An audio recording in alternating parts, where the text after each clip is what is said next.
The CBS Radio Mystery Theater presents...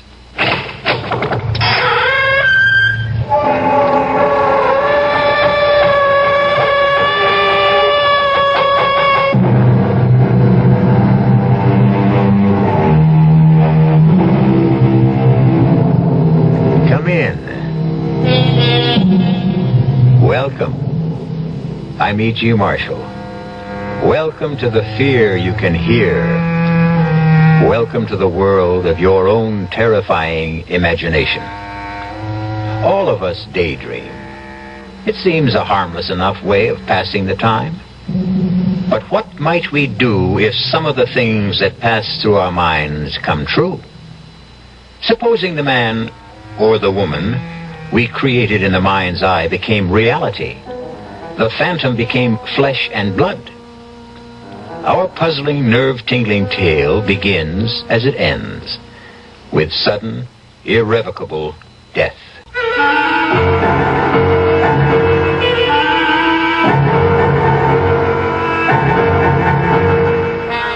Our mystery drama, Out of Focus, was written especially for the Mystery Theater by Ian Martin and stars William Redfield.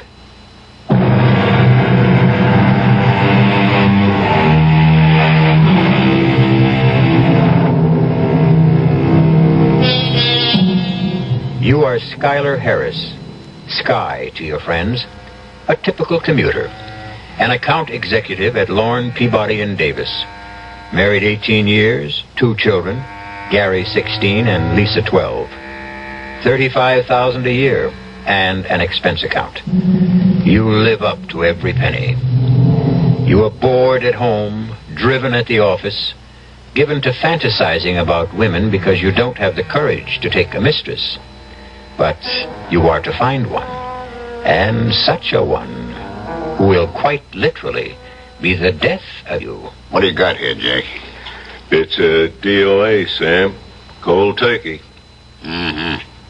It's like the woman on the phone said. Where's the other? The dame? Yeah. Search me, not in here. It's probably the bedroom. Check out the rest of the apartment, huh? There's a letter or a confession or something on the desk. Yeah, I see it. Dear Isabel, I have just killed Deirdre. And before I kill myself, I want to explain, or try to explain why.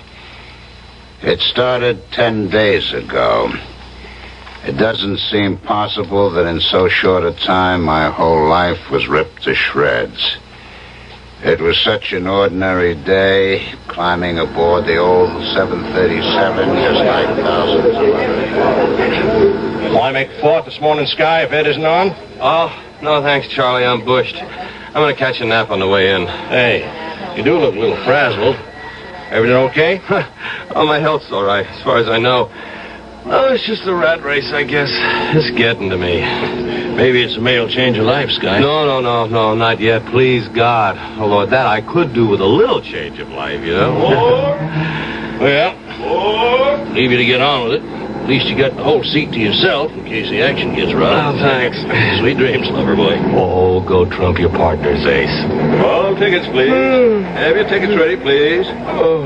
Morning, Mr. Harris. Oh, hi, Benji. Hang on to it. It's the last ride left on the ticket.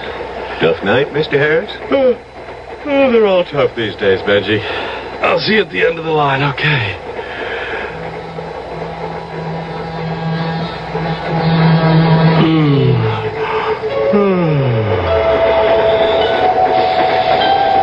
You don't mind my joining you? What? Oh, I beg your pardon. I'm sorry. I thought I was alone in the seat. You don't mind, do you? Mind? What man in his right mind would? I'm glad you find me pleasing. What? Don't look so surprised. I'm just what you've been waiting for. Am I not? Mr. Harris? Wake up, Mr. Harris. We're in the terminal. Huh? What? Benji, what is it? Everyone out, sir. End of the line. But I was just... Wait a minute. I fell asleep? What happened to the girl that was sitting beside me? What girl, Mr. Harris? Well, Benji, she was sort of a tall, dark-haired, deep violet, black eyes like Elizabeth Taylor, long legs that... Well, I mean, if you saw her, you could never forget her. Sorry, sir. I passed you a couple of times, and the seat beside you was always empty. What? Oh, Benji, come on. You're sure there wasn't a girl? I didn't see her. Maybe you dreamed her. Maybe. Well, there's no doubt about it. She was a perfect dream.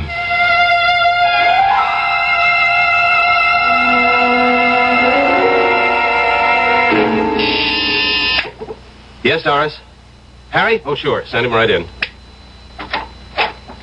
Sky, have I got news for you? Hold on to your hat. Why? I just came from a session with the Kingpin. Oh, so what does boss man Peabody have up his sleeve this morning? The brass ring for you, Sky, and I go along for the ride.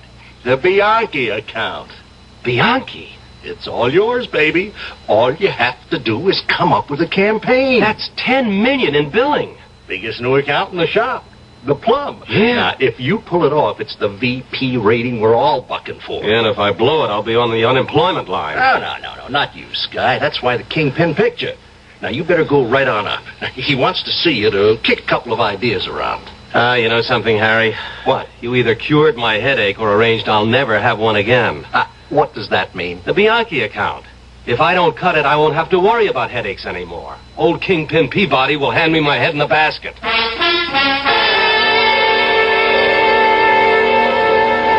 Hey, Mario. Yes, Mr. Harris. Once again, not too lightly for Mr. Lipscomb and me, okay? Right.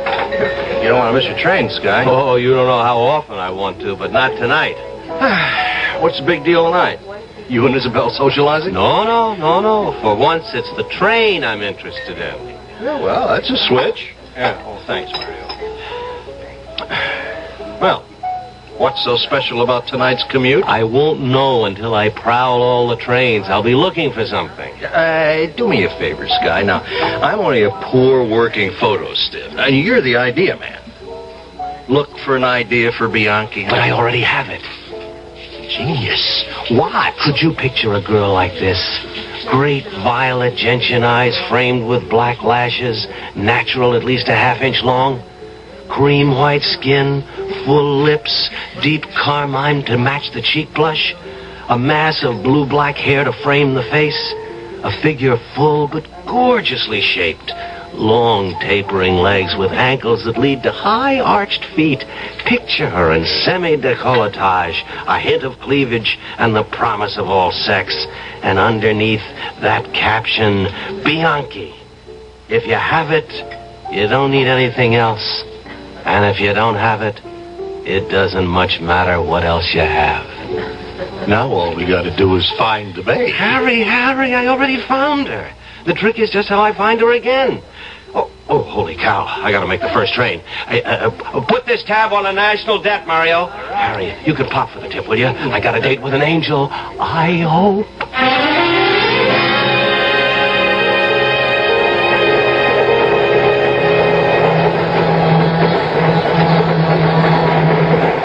Something I can help you with, Mr. Harris? Huh? Oh, no, Benji. I was just looking for someone. Yeah, I figured. You've been from one end of the train to the other. Anyone I know? No, just a girl. The one you asked me about on the way in this morning? Yes, I've got to find her. Well, if she's anything like you described, I wouldn't blame you. You know, Benji, you better find me a seat now. I'm still a little stoned. Well, take my spot, Mr. Harris. I'll put my work case up on the rack. Oh, thanks. Now stretch out, make yourself comfortable. I'll wake you before you get to your stuff. Oh, you're a scholar, a gentleman, and a fine conductor, Benji.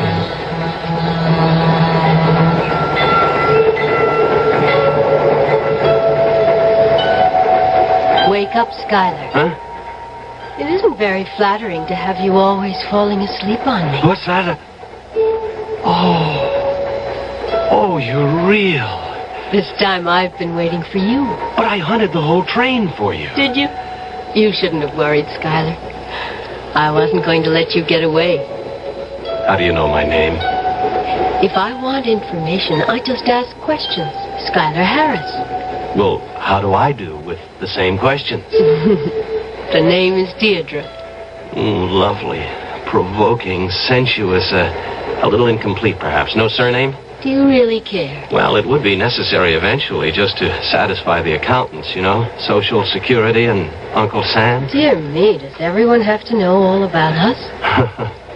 Well, maybe I didn't make it clear. See, I have a proposition to make to you. Oh, yes. I thought perhaps you might.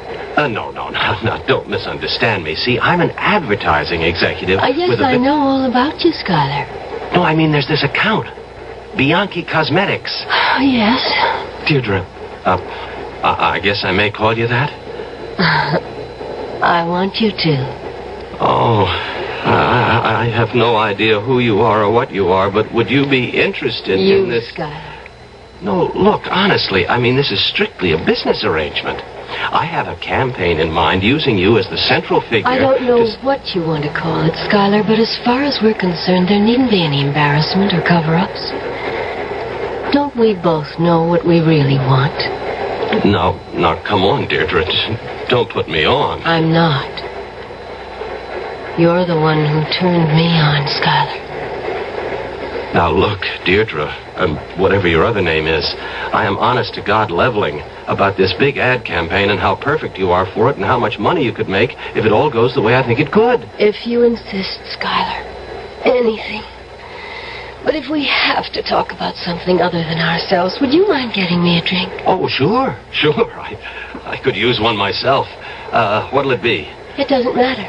You pick it. Just hurry back. Oh, don't worry. Just don't vanish.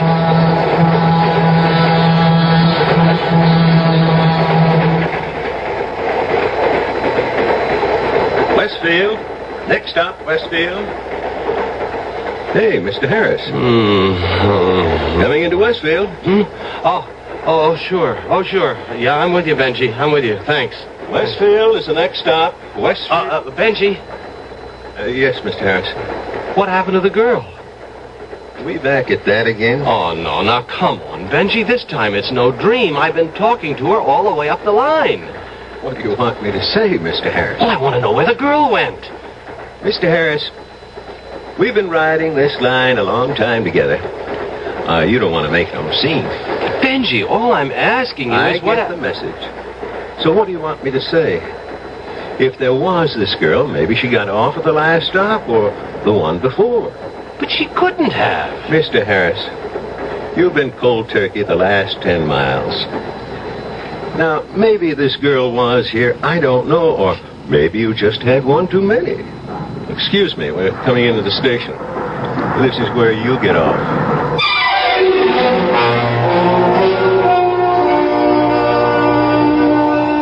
A man who doesn't realize how near the end of his emotional rope he is. A girl named Deirdre who promises desire as sensually as a centerfold in today's magazines. A suburban family who awaits the return of the husband and father as routine. And the disaster we know is to happen. We'll start to fit the pieces of the jigsaw together when I return shortly with Act 2.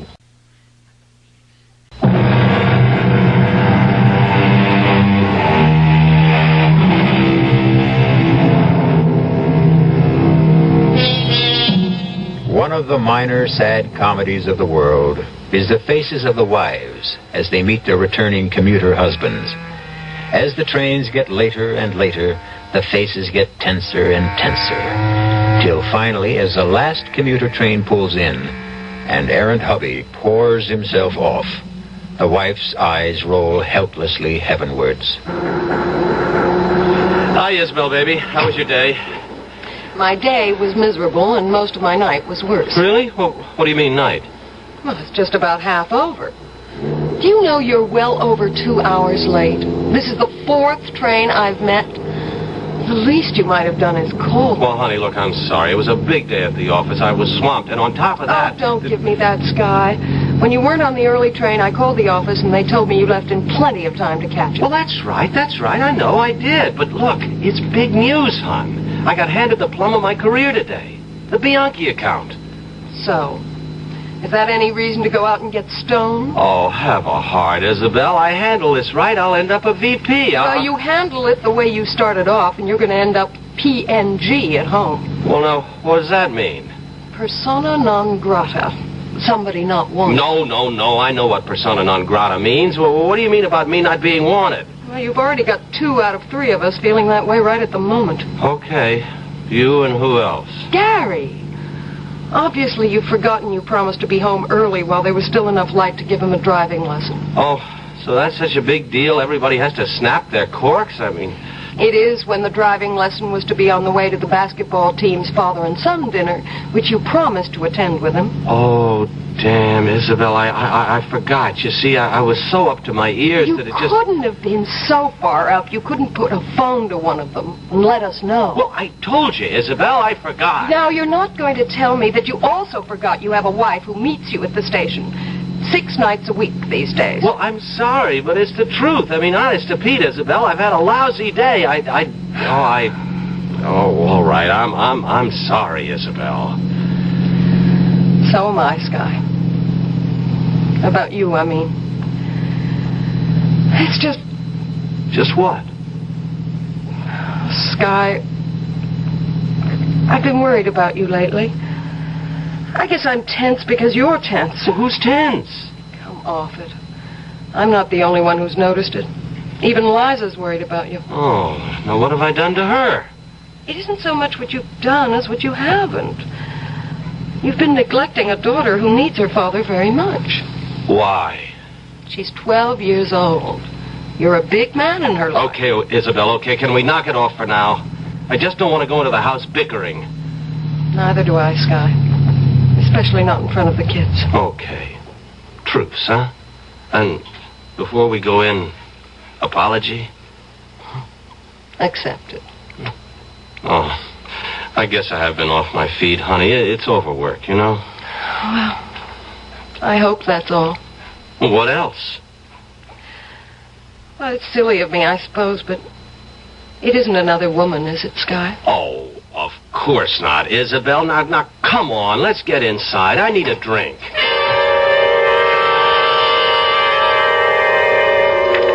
Chrysler Model Agency?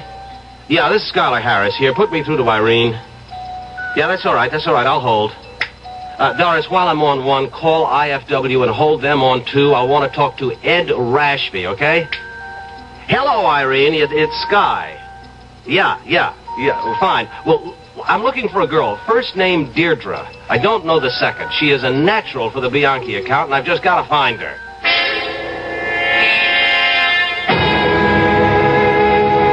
Well, Harry, it's hard to believe anyone this beautiful can't be a model or in TV or the theater or somewhere. No, I'm the only one that's seen her. Yeah, I've checked out all the talent books, and I have every agency in the business pulling pictures of their clients. Well, you're last on the line, Harry, only because I couldn't get through to you sooner.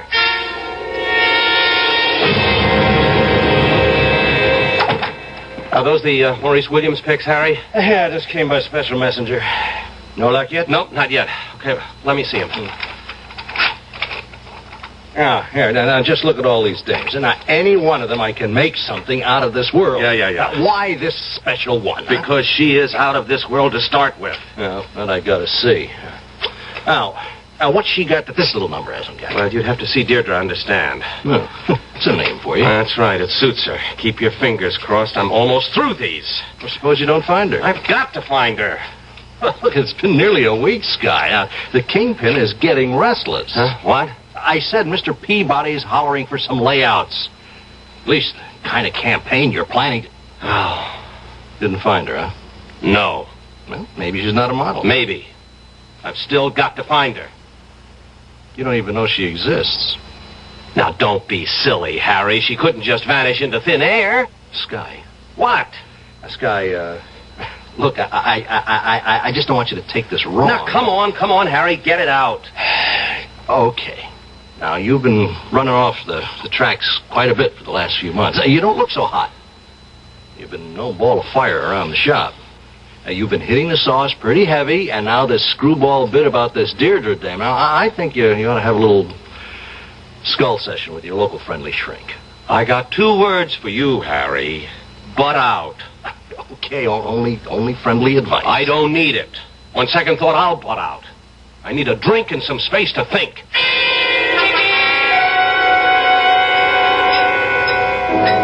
Hey, Mario. Yes, Mr. Harris. Build me another Manhattan, huh? Coming right up. Boy, shoot deer in here today. It's a breather. The late lunches blew finally, and the early drinkers don't come in for the next hour or so. Oh, I see. Right.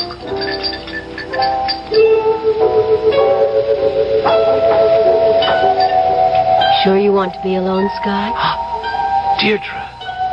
Mind if I sit on the stool next to you? Mind? Oh, I've been going out of my mind trying to find you. Where do you keep disappearing to? I'm a very private person, Sky. With me, 2 is more than enough company. I hate crowds. Well, this time, I'm not letting you go. How about a drink? Well, does it have to be here? No, name the place. How about yours? Mine? Oh, you mean the office? No, I don't like offices either. Where I have a studio apartment. Well, then can't we go there? Well, we sure can. Just let me settle my tab. Mario? No, where did he go? If you mean the bartender, I heard a phone ring. I think he went to answer it around the corner there. Don't you move now. We'll go right away. How far are we going, Sky? Oh, you mean the address. 825 East 50th. I'll be right back. Hey, Mario. I was just coming to get you. It's your office. Well, I can't talk to him now. Here. Well, they said it was urgent. Oh, damn. Now, look, Mario, there's a girl sitting on the stool next to where I was around the corner. Don't let her get out of here. Don't let her get away. I'll handle it, Mr. Harris. Thank you, Mario. Hello? Oh, hello, Doris. When? Well, I can't call now. What did my wife say was wrong?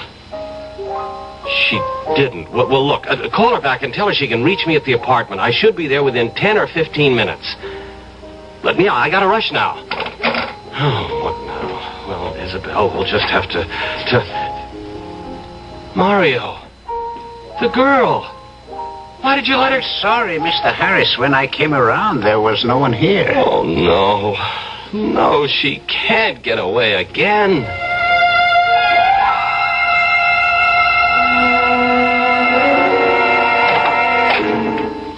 Oh, Deirdre, I can't tell you what a lift I got when I found you waiting at the door. I'm glad, Skylar. Well, what did you run out of the bar for? I told you. I don't like crowds. I almost had heart failure thinking I'd lost you again. Oh, you'll never lose me. Take my coat. Oh, sure. Get me a drink. What's your poison? Oh, heck. You get that. I'll mix my own poison. Hello? Oh, Sky, why didn't you call me right back? Isabel, I was busy. At a bar? Now, honey, you know how much of our business is... well, never mind that. What is it? Well, at the time, I wanted you to talk to Gary. All of a sudden, just before I called, he threw a kind of fit. I don't know how to describe it. He just yelled at me like he was another person. Yelled something about being tired of being a kid and ran out of the house. Look, Isabel, please, I'm very busy now. That isn't the worst, Sky. While I was trying to get you, he took the car and drove off. Oh, well, unless you gassed it up, he can't get very far, and he's a pretty good driver anyway. And he doesn't have a license. Well, what do you want to do, call the police? He's an all right kid, and he'll be right back. Now, Isabel, please stop worrying. And stop worrying me, will you? I have urgent business to attend to. At the apartment? Yes, at the apartment. Now, let me get on with it. Apron strings? Oh, no, my wife's just a little upset over one of the kids. I hope she's not going to keep calling back and interrupting our business. Well, there's one sure way of taking care of that. Just leave it off the hook. Let's get away from that ugly noise. Okay. What's in here? The bedroom. Oh, this is nice. And comfy. Skylar, What, Deirdre? aren't you coming in? Well, it'd be a little easier for me to keep my mind on business out here. Besides, you You never mixed that drink. I decided on headier wine. There. Now, isn't this what you really want from me?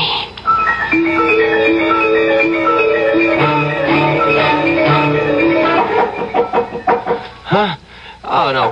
What the devil is... You'd better go see before he wakes up the whole building. Oh, I was sound asleep. All right, I won't be a second. Who is it? What is it? Open the door, Scotty. It's Harry. Well, take the chain off and let me in. Harry, what do you want? Oh, that way, huh? Well, I should have figured. Well, you better ditch her fast and get on home. Isabella's frantic. She's been trying to reach you all evening, and she finally got in touch with me. What is it? Your boy, Gary. He's had an accident with the car. It's concussion. I don't know how bad. Now, I've got a cab waiting. If you only get... No, Harry, look. I've got to get dressed. Thanks. For nothing. Now, you make sure you get rid of that chick and get home where you belong. Okay, Harry. Oh, Deirdre, I didn't know you were standing there. You heard? I know. Home. What about you? We haven't even talked about... Deirdre, I can't lose you again. I promised you wouldn't. I'll be waiting. It doesn't matter about tonight. Not anymore now. Because you know there's always tomorrow. And tomorrow. And tomorrow.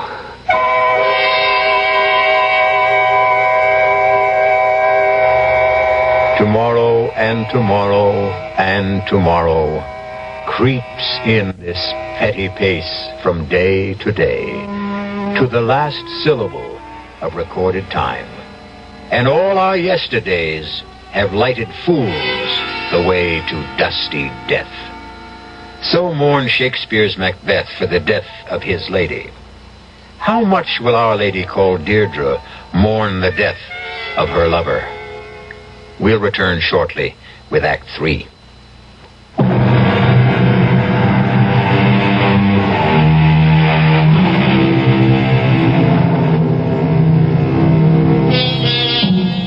No better introduction for what's to come, but the rest of Macbeth's lament.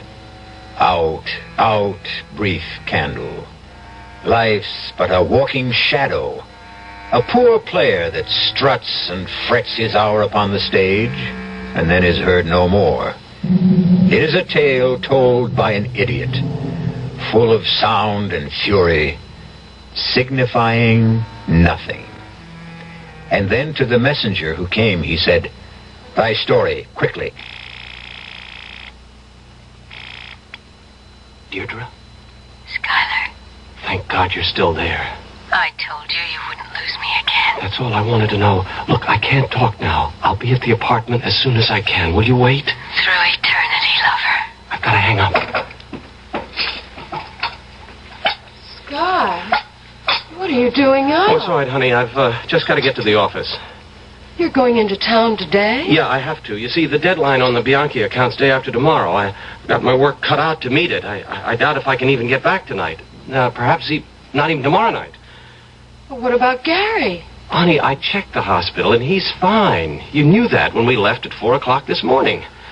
I'm still glad you checked again. I thought I heard you on the phone coming downstairs. Well, I called a cab, too.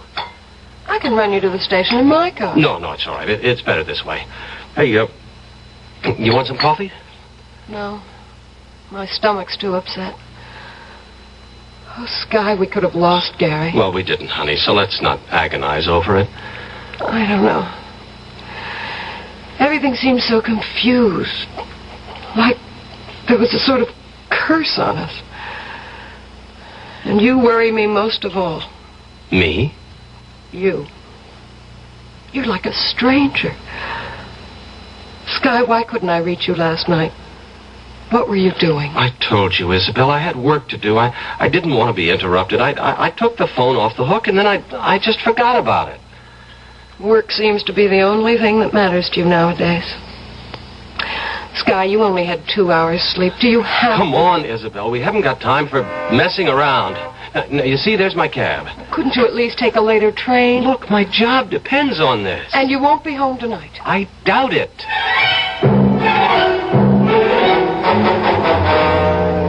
And, brother, I kid you not, you are in big trouble, Sky. Now, Peabody is really on the warpath. The only thing saving your neck for a day or so is that Bristol Proctor's in town. Oh, Harry, please, will you lay off me? I've got everything under control. Oh, boy, that is for laughs. Oh, now I get the whole picture. Why, you're off the rails, on the sauce, and running hot and cold flashes.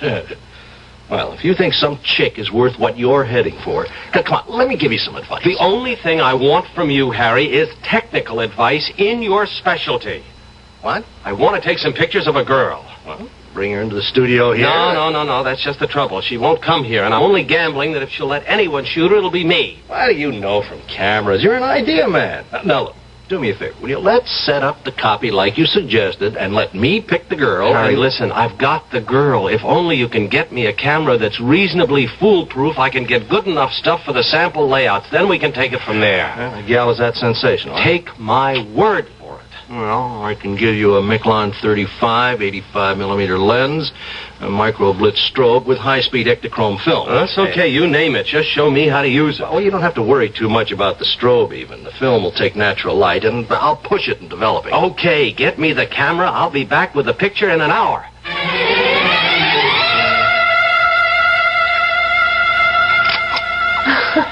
You having fun, Skylar? Oh, Deirdre, this isn't a game. This could mean our whole future. It could indeed. Yeah, just like that. I'm glad you let me talk you into taking the pictures. You won't be sorry. I'm just very much afraid you will be, Skylar. Oh, damn.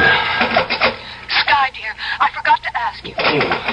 Cutting out your wife? Well, I've got to finish these pictures. Deirdre, why did you say I'd be sorry I took them? Skylar, baby, I really don't photograph very well. You'll see. Ah, you got the prints, Harry. That's great. Well, I don't know how great you're going to think it is. Huh? Come on, what do you mean? Well, I don't know what I mean. Look, I just don't see how you could have gotten everything so gummed up. All right, just let me see. Sure, help yourself. Everything's so out of focus, you can't tell a lamp from a couch.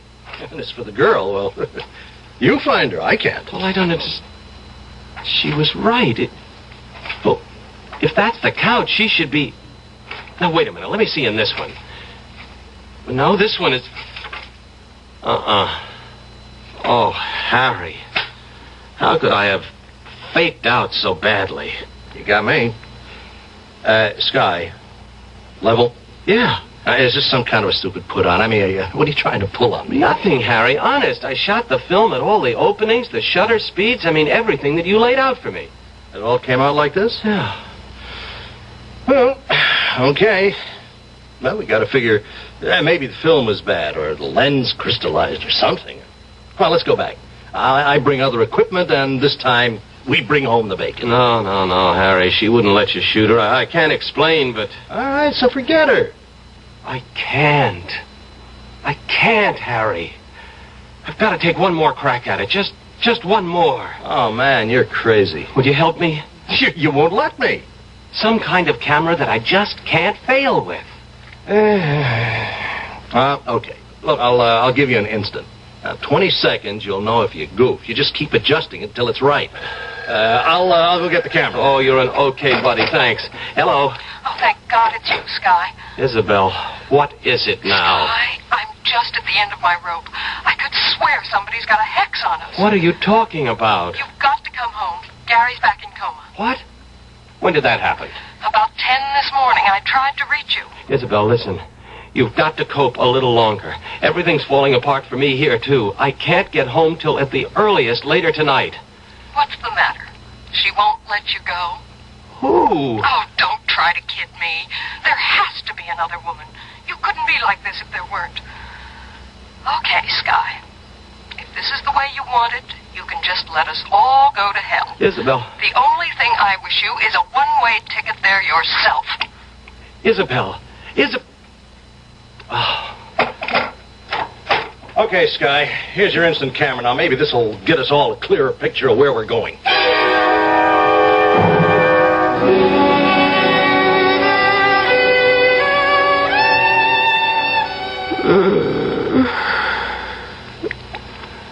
feel just like a cat. I want to stretch and curl and purr. Then let me take my pictures now. Remember when I said I would take care of tomorrow? And tomorrow and tomorrow? Yes. That was a lot more than a promise. I don't know what you mean. Take your picture. Then you'll know. What is it, Deirdre? I've got this weird feeling that's taking me over. I'm scared. The wages of sin. Take your picture. Shoot, Sky. All right. All right, now just like that. Just hold it. Now, while we wait for it to develop, let me tell you what you'll see. Where? On the picture. Everything sharply in focus for just a second, and then, where I should be, a blank. An empty hole in space. Look. All right. Oh. Oh, Lord, no! As I really look. You've never seen a witch before, have you? No. You think I'd be a successful model for your Bianchi account? Who are you? Look at your picture again. Just what you said. You, whatever it was, it's gone. But I'm still here. This is me. You won't let me go, will you, Skylar? Why me, Deirdre? A personal whim. And you were so right for the tempting. You'd destroy me eventually. Of course. But I could put it off for a while. You don't have me that much in your spell. Oh, are you so confident? What makes you so? This. What are you doing with a gun? Well, you see, it happens to be a hobby of mine. I can put 5 out of 6 in a 3/4-inch bullseye at 30 feet. It won't save you anymore. Oh, I know that, I know. But it can the rest of my family. You wouldn't dare. I never thought you had a gun. Die, witch. Die!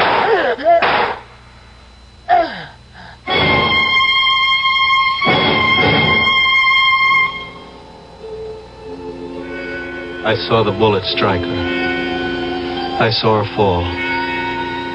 If she was mortal, she was dead. Just a second ago, 3 hours after I shot her, I rose and touched her cheek. It was cold as the grave. I go to meet her there now, or eternal damnation. I have no hope for myself. Only for you, Isabel, and for the children. Whatever harm there is left in her, I pray can reach only me alone. I hope I've brought you protection. Goodbye forever. For I know whatever life after death there is, I can never ever share it with any of you. I sold my soul to the devil and the witch he sent to find me. Now, how do you like that for a confession, Jake? What am I gonna say, Sam? Them guys working in advertising, they're halfway round the bend. I guess you gotta be a little bit screwy to get into that kind of business in the first place. Figures. Now, hold it. Yeah? Oh, hi, Lieutenant. This is Detective Sandanks. Yeah. It's pretty much like the story the wife called in from Connecticut. Guy left a confession you gotta read. Won't help much. I mean, it's far out. Huh? Oh, the subject. Yeah, there's not much doubt from pictures around the apartment this is Skylar Harris, all right. Sure, DOA. Bullet through the head. We're just waiting for the ME now. Well, what do you mean, both? There's nobody else in the apartment but the guy. The dame? There's not a sign of her. Well, you'll get it when you read the confession. The way I figure it, she was one of them, what do you call it? Firmaments of the imagination. I don't think she ever existed.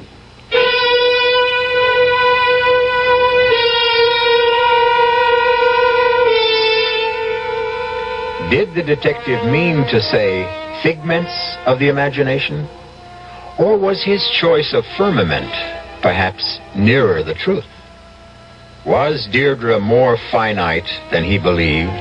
Was she somebody of incarnate evil, clothed in beauty, who still stalks the day and the night, looking for other prey? I'll be back shortly.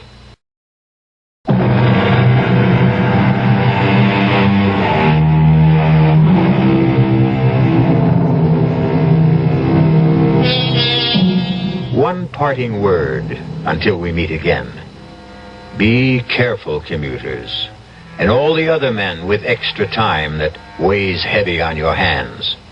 Look with a jaundiced eye at that fantasy girl who may materialize beside you in the train, or the bus, or on the stool next to you in your favorite bar. And before you succumb to temptation, remember, at the best, she's apt to burn a hole in your pocket. At the worst, she may burn your soul forever. Our cast included William Redfield, Joan Loring, Suzanne Grossman, Ralph Bell, Dan Acco, and Earl Hammond. This is E.G. Marshall inviting you to return to our Mystery Theater for another adventure in the macabre. Until next time, pleasant dreams.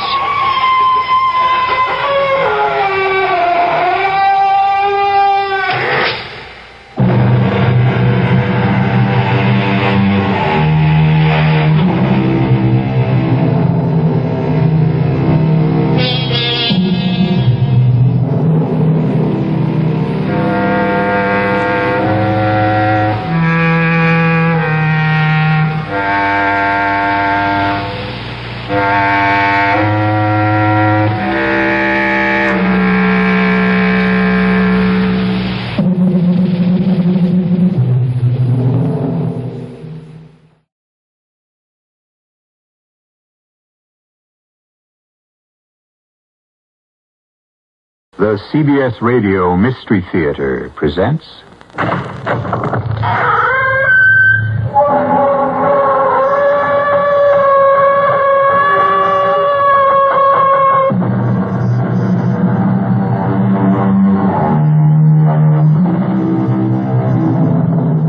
Come in. Welcome. I'm E.G. Marshall. I'm here to guide you on an excursion throughout which I believe you'll be very glad to have a guide.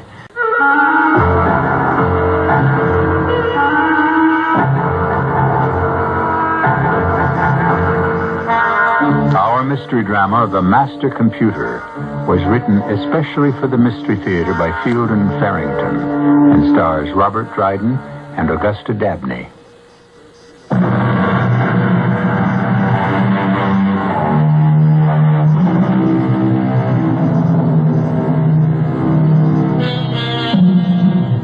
Loneliness is a burden we've all borne in one degree or another.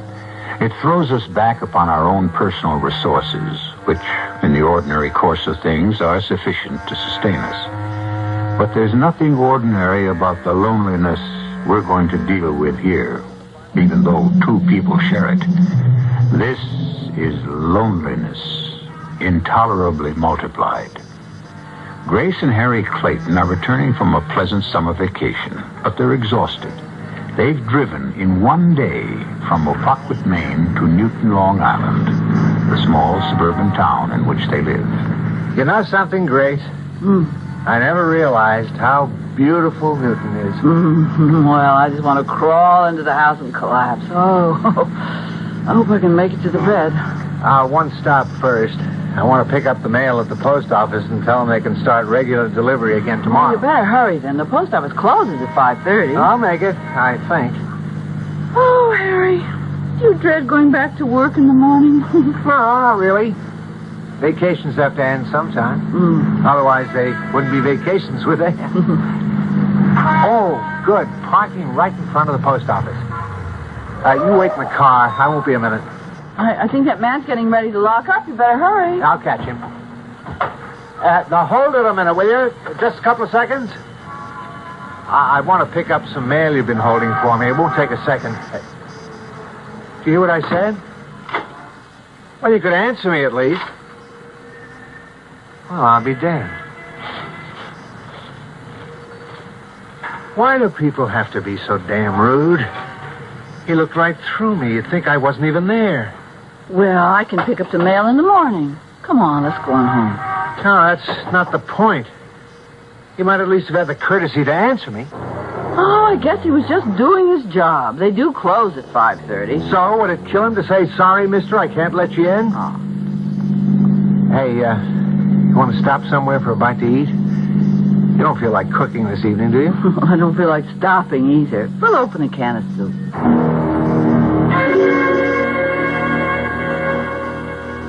This bread's moldy, Grace. Oh, well, I'm sure there's some kind of crackers in the box. Oh, I've got just about enough energy to eat some soup and make one phone call. What phone call? I thought I'd call the kids at the camp. This evening? What for? Oh, I don't know, really. I just feel like talking to them. Okay. I've been worried about Benny's batting average myself. You go ahead and make the call. I'll heat the soup. I suppose it's silly, but I just don't feel like any. Can't catch her, what? Hello, this is Mrs. Clayton, Tim and Benny's mother, and I'd like to speak to... Can't catch her, what? Can't you hear me? I want to speak to either Tim or Hello? Benny. Hello. This is Mrs. Clayton. I'd like to speak to... Well, he hung up. Huh. Well, it must have been a bad connection. I could hear him perfectly well, but he couldn't seem to hear me. We'll dial them again. Maybe you'll get a better connection this time. Oh, I guess it's silly anyway. They're probably having supper. How's the soup? Oh, good. Hey, I think I'll call Pete and Alma Rhodes. What for? Oh, just let them know we're back. No reason. I guess we've both got telephonitis tonight. Okay. Oh, let me talk to Alma before you hang up. Oh, this soup isn't really as good as I make, but it's the spot. Hello? Hi, Alma. It's Harry. We're back. Hello? It's Harry, Alma. Can't you hear me? Hello? Oh, I don't know why people... I guess our phone's out of order. Same thing? She couldn't hear you? Yeah. I'll report it to the phone company tomorrow from the office. Oh, well, what if somebody tries to call us tonight? I'll be very glad the phone's out of order.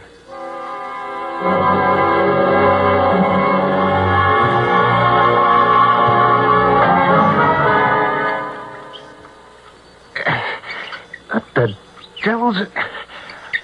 Hey, Grace, did you turn the water off? I can't hear you. Wait till I get my robe on. Did you turn the water off, Grace? Turn the water off? Of course I didn't. Well, it is off. Oh, it can't be. The shut-off valve is clear down in the basement. I haven't even been down there since we got home, neither of you. Well, look at it. No water. It must be out of order. How can the water be out of order? Unless there's a broken main somewhere. Well, then there must be a broken main somewhere. Why don't you call the water company and... Oh. Yeah. The phone's out of order. And I'm going to be out of order myself if I don't get some coffee pretty soon. Well, there must be... Oh. Well, there ought to be enough ice cubes in the refrigerator to melt down so we can make a couple of cups of coffee. Hey, you know what? You're a genius. Oh! Harry! Well, now what? Everything's melted.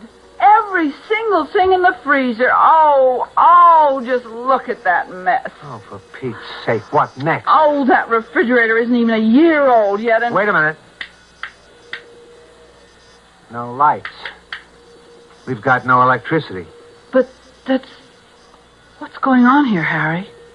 I don't know. But I don't see how everything could go out of order. I mean, all at the same time. Well, look, I don't have time to check it out. I've got a train to catch. I'll get some coffee later. Well, what am I going to do all day in this house where nothing works? Go down the block and see Alma. She'll give you some coffee, and you can use her phone to call... I'll see who it is. No. You'll miss your train. I'll go. You had a look at your hair this morning? Huh? Oh, okay, you go. I won't be a second. It's probably Alma anyway. I'm coming. Good morning. You're Mr. Clayton, aren't you? Harry Clayton? Yes? My name's Handy. May I come in? Well, what is it? I was just leaving. I understand you've got some trouble here. Yeah, we've got trouble, all right. Are you from the phone people or the water or the electricity? They're all out. As a matter of fact... How did you find out? Did somebody report it? It was reported in a way. May I come in? I guess you'd better. Grace, I was just getting ready to leave. If I miss the 8:12, I can't get another one until, half hour or so. I think it just might be better if you didn't leave. Just yet. Is it Alma? Did you tell her? Oh. Grace, this is Mr. Handy. I'm very happy to know you, Mrs. Clayton. Mr. Handy's from the... where are you from? I came just as soon as I could get here when we heard about the trouble. If you'll just... Oh, are you going to fix things? You know, nothing's working. The water or the telephone and my freezer is just a mess. Wait a minute. You can't be here to fix all three of them. Which company are you from? The fact is, I'm going to ask you both to come with me. We can get this whole thing straightened out in no time at all. Come with you? Well, that doesn't make sense. Oh, it does, really. I suppose it sounds a little strange, but... Come with you where? Good question. It's a matter of computer malfunction. You know how things can get fouled up. You can't really blame the computer, I suppose. It must have been improper programming or... I don't know. It's never happened before, and I'm very sure that it will not... What good's it going to do our coming with you? I don't know anything about computers. I'm a copywriter, advertising copy. Nothing to do with that, actually. If you'll just... Come with you where? I'm afraid I'm not at liberty to tell you that. Not just yet. I think you'd better just leave, Mr. Handy. You won't come with me? We will not. If you'd tell us where you want to take us, and maybe... Forget it, Grace. Oh, dear. I'm sure I don't know what's going to happen now. You're going to get out of this house and off this property. That's what's going to happen. All right. I just hope... All right, I'm going. Now. I think you missed your train, Harry. So, I'll take the next one. And if that kook shows up again, don't let him in.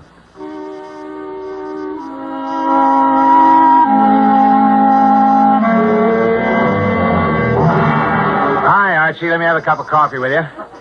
I haven't even had my first cup this morning. I'm dying. Did you ever hear of anybody getting a free ride on the Long Island Railroad? You're looking at the man who did it. The conductor walked right past me. Had the ticket out there ready for him to punch, and he walked right past me. Hey, how about that coffee? If I don't get it soon, Archie,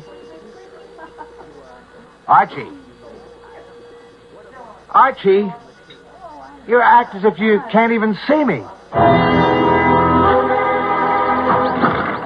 Anybody home? Alma? It's Grace. Where are you?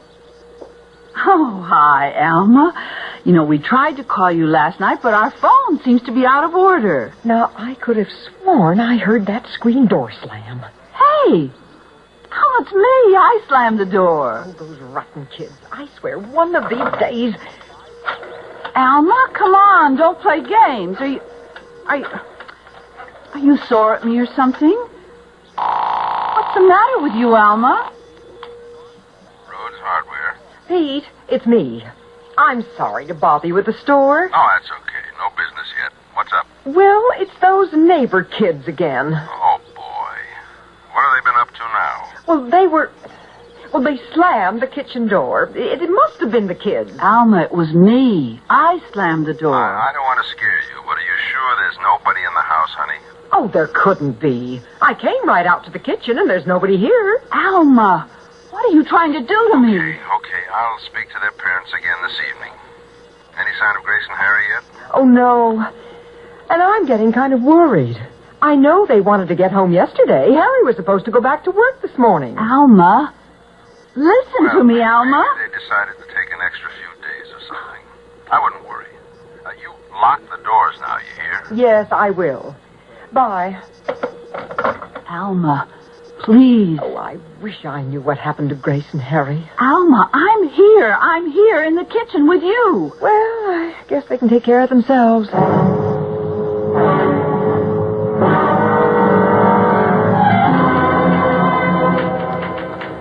Helen. Helen, I'm back. Listen, will you knock it off with the typing and look at me, for Pete's sake? I'm Harry Clayton. I've been here almost 3 years, and you... Damn it, look at me. Stop that typing. All right, if you won't talk to me, maybe Dave Green will. Listen, Dave, I want to know what's going on here. I walked into the office where I've been working for 3 years, What and the she will... devil? Helen, why did you open this door? Open the door? Now, Mr. Green, I've been sitting right here. Funny. Okay, get Mr. Bradwell on the phone. Tell him it's about the Ocean Mist account. Listen, Dave, I've had just about enough of this. How could it blow open? There's not a breath of air in this place. Come on, Dave, a joke's a joke. You know perfectly well I'm standing right here beside you. Yes. Oh, how's it going, Ernie? Listen, about that Ocean Mist copy. I know, but Clayton hasn't come in yet this morning. Dave, for Pete's sake! Oh, he'll be here, all right. He's a dependable guy. Let's give him another day. He may have had some kind of car problem, you know. He's fast. We won't lose any time waiting. Don't worry. He'll show up. Or he'll be good and sorry. Is it possible for a man suddenly to become invisible to the people around him? Unable to make himself either seen or heard? Well, it certainly isn't ordinary, but since it seems to be happening to Harry Clayton and to his wife Grace, it must be possible. Imagine the feeling of total isolation. Imagine the loneliness. I do hope you'll be able to hear me when I return shortly with Act 2.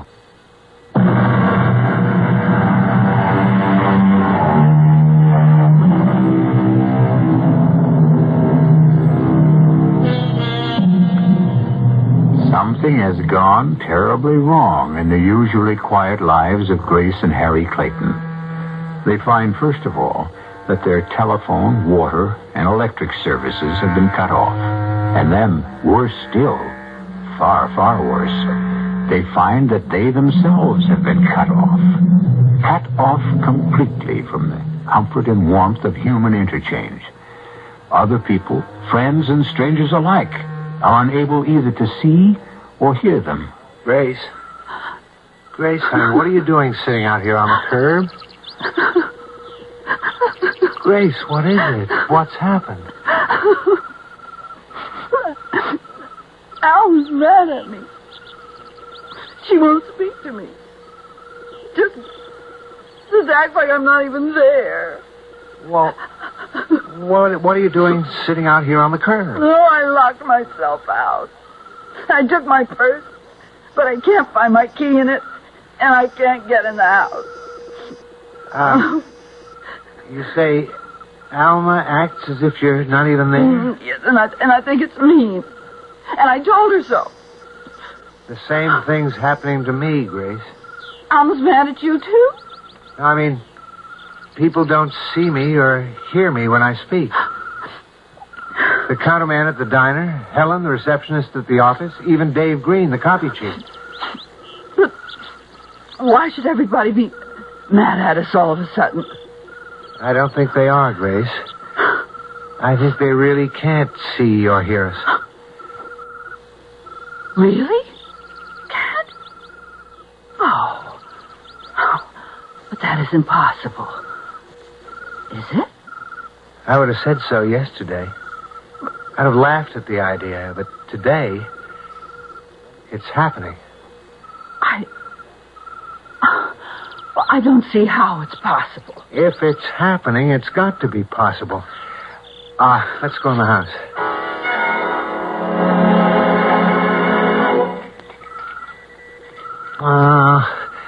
I haven't got them. The keys? They're right there in your hand. Not the front or back door keys. How could they have got lost off the ring? Oh, they must be there. No. They've gone. I had them last night. We got in all right last night. Oh, dear. Should we try a window? Now they're all locked. Hey, I've still got the car keys. We can... What, go to a restaurant? No, we can't order. I'm not hungry anyway. Are you? No, I'm not. Now that you mention it. Well, we've got to go somewhere. We can't just stand here. Harry, let's go and try Pete and Alma again. I can tell you right now, it won't work. And it's not an experience I enjoy, being treated as though I don't exist. But we could try once more, couldn't we? If it'll make you feel better, sure. Alma? Out in the kitchen, Pete. You hear anything from Grace and Harry? No, not a word. Hey, what's that smell so good? Oh, just plain old stew. Love it. Well, how was your day? So. Better than yours from the way you sound. Now, I can't get Grace and Harry off my mind. Well, it is funny they didn't call or something if they decided to stay over at the lodge for a while. I just... Now, don't laugh at me, Pete.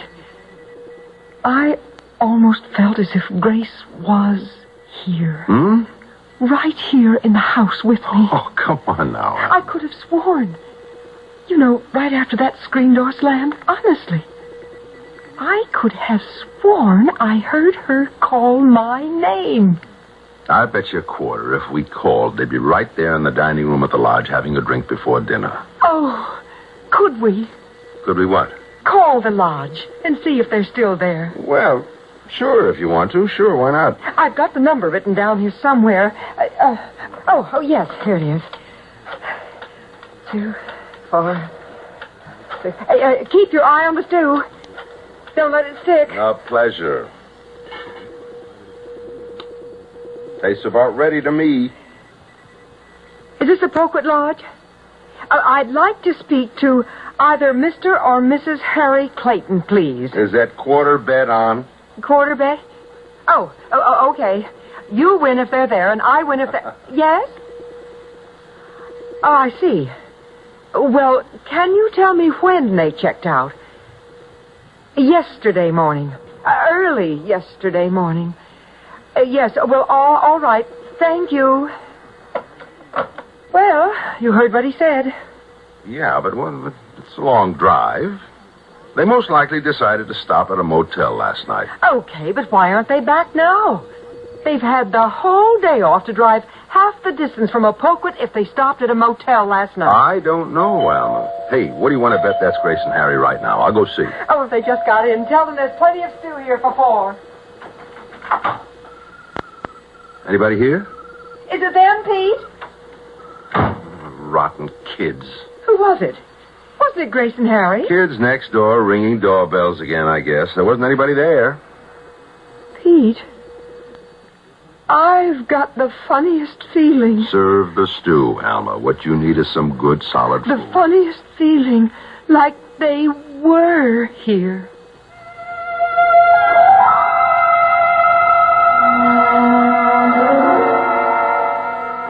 There must be something we could have done, Harry. Something to make Pete realize that it was us ringing the doorbell. I don't know what. It's the most frustrating thing that ever... Come on, get in the car, Grace. I don't know what's happened to us, but I do know that things don't go the way you expect them to anymore. I'm scared, Harry. Scared. So am I. The car goes. That's something, anyway. Harry? Yes? Can we drive up to Camp Catchawa, see the boys? You sure you want to? Oh, yes. What if they can't see us or hear us, like everybody else? What if they don't even know we're there? But surely the boys. After all, we can see each other. Yes, but we don't know why. All right, we can try it, I guess. We've only got about a half tank full of gas, though. Well, there'll be plenty of gas stations along the way. So? For one thing, I don't have much money, $6 or $7. And I don't know any way to get any more. And if I had $1,000 in my pocket, how would I go about getting a gas station attendant who doesn't even know I'm there to put gas in the car?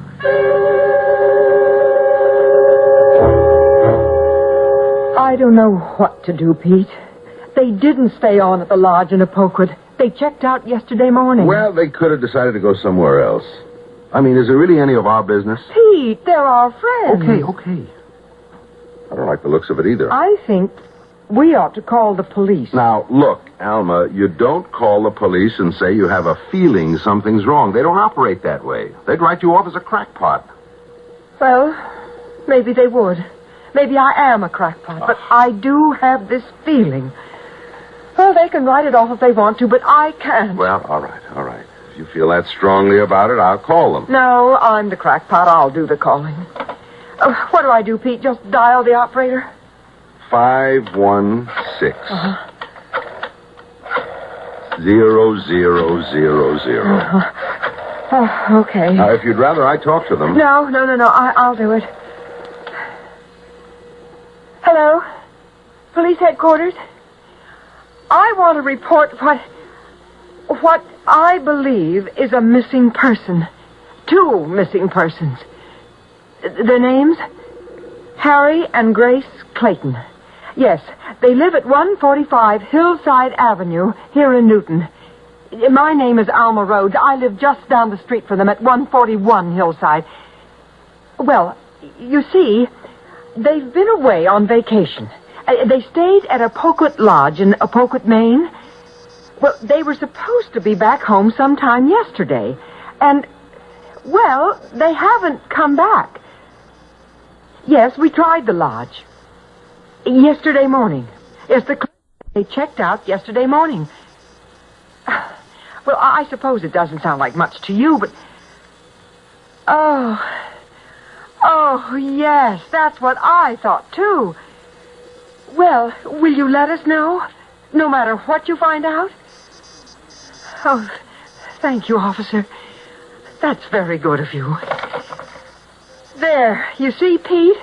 He said I was right to call.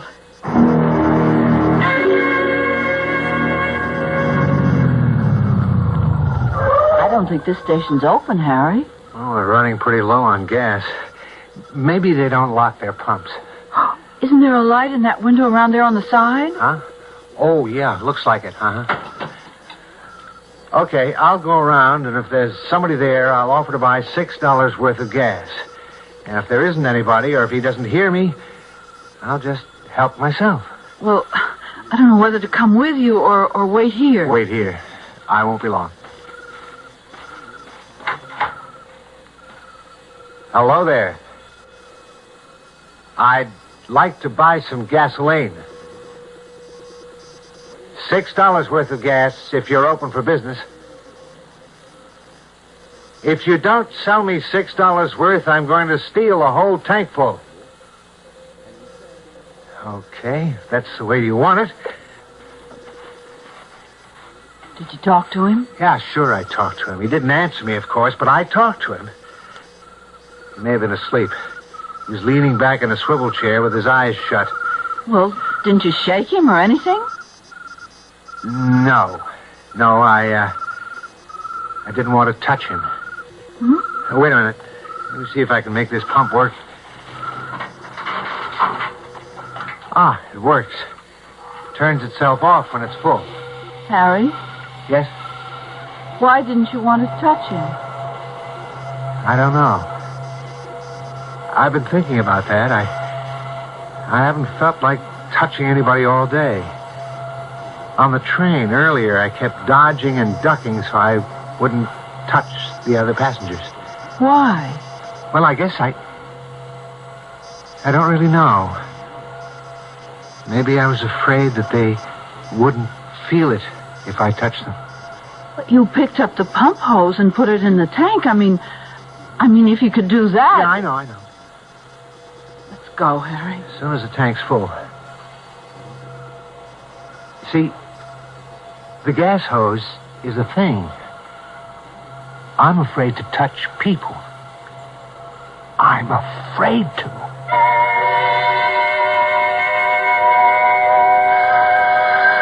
I'll get it. It could be the police. I'll get it anyway, Alma. You've already done your part.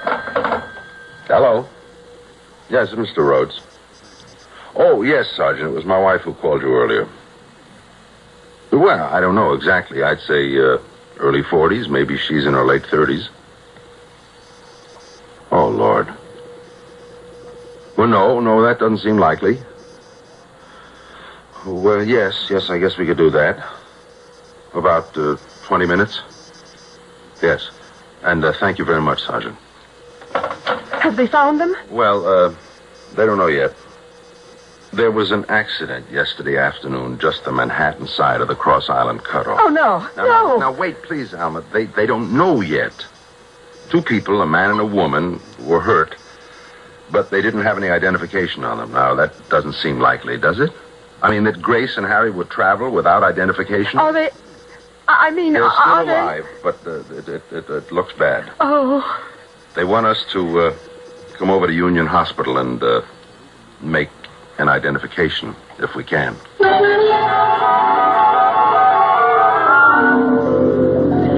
Harry, are you sure you made the right turn back there? I've driven this road 100 times. Harry? Huh? You remember that man who came to see us this morning? What was his name? Handy. Mr. Handy. Yes. I wish we'd gone with him.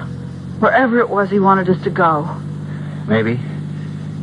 Didn't seem like a very good idea at the time, though. But at least he could see us and hear us. Yeah, you're right. Come to think of it, he's the only one who's been able to all day. Harry. Yes? Do you want to know what I think has happened to us? All right. I think we're dead.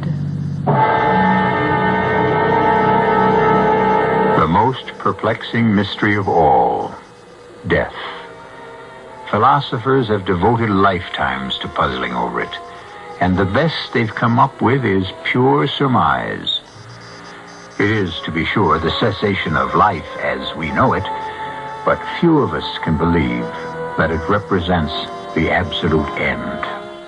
There must be a continuation, and in the nature of this continuation lies the mystery. Are we nearing a solution? Well, one solution, perhaps. We'll see when I return shortly with Act 3.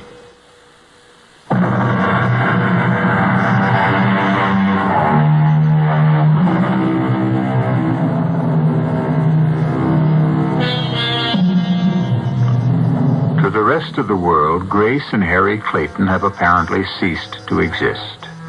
Although they move about among people as they've always done, these people are now quite unaware of their presence. Grace has come to believe that they are actually dead, and that the mysterious thing that has happened to them is life after death. They're on their way now to see their 2 boys, Tim and Benny, at Camp Kachawa. They suddenly feel a great need to do this. No, I don't think so. Don't think what, Harry? That we're dead. I mean, would it be like this? Is this, just this, what it's all about? Well, then what is it, if it isn't death? I don't know. Could it be some kind of an in-between thing? I mean, like purgatory or limbo or I don't know what you'd call it. But could it be something like that? It could be anything. It could be... Oh, I make a right here, don't I? Won't the boys be in bed by now? I don't care. We can go into their cabins and well, we can look at them at least. Nobody can keep us from doing that. No.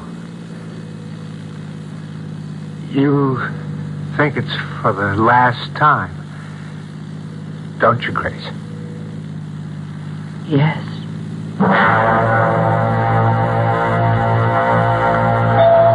You stay here in the waiting room, Alma. I'll go in and see them. I ought to go in there with you. If I weren't... What would be the point? In case it should be Harry and Grace, it wouldn't help matters for both of us to have to see them. Pete? Yes. It is Grace and Harry. Yes. Are they... They're still alive. Doctor says he doesn't see how it's possible, but they're both still alive. Is there any hope at all? Well, there's always hope. I'm quoting the doctor.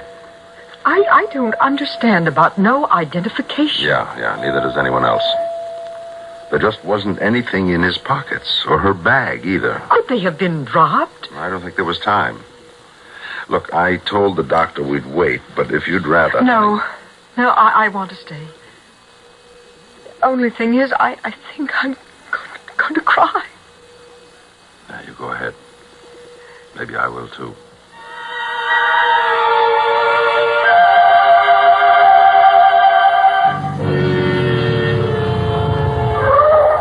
What's this?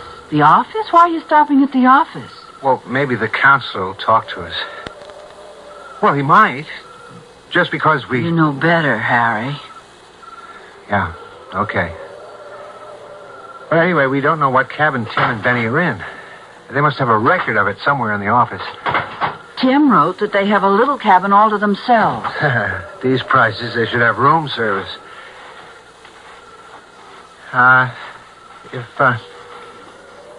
If you're right, what about the boys? I don't know. My sister, I guess. And her husband, Alice, and Fred, they'll be good to them, and... Oh, Harry. Honey, we don't know. Not yet. We're not sure. Okay. Good evening. We're Mr. and Mrs. Clayton, Tim and Benny's parents, Yes, and... is Clara there? Yeah, this is John Finch. I'm sorry to bother you while you're on the phone, He but... doesn't hear you, Harry. Hey, Clara, how's it going?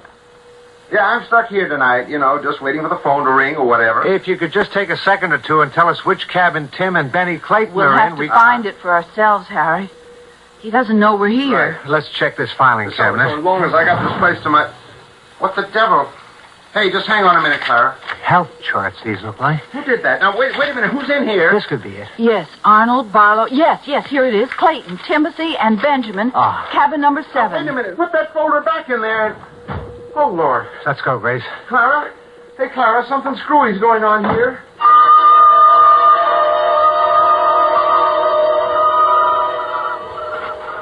Can you read the number on the door there? It's so dark. Yes, this is it.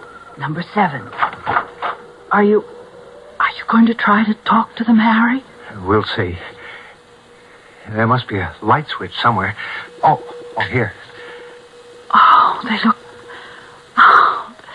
they look like angels when they're asleep. All kids do. You don't have to whisper. Oh. Habit, I guess. You want to try to wake them up? No, I think I'd rather not. Look at that tan on Benny. Oh, he's been living in the sun. Yeah, I think it's bleached his hair some, too. Oh, Tim's got a big scrape place right on the end of his nose. Oh, Harry. I think we'd better get out of here, Grace. Not just yet, please. It might be the last. Can't we stay for just a little while? All right. We'll have to go eventually. Benny's been biting his nails again.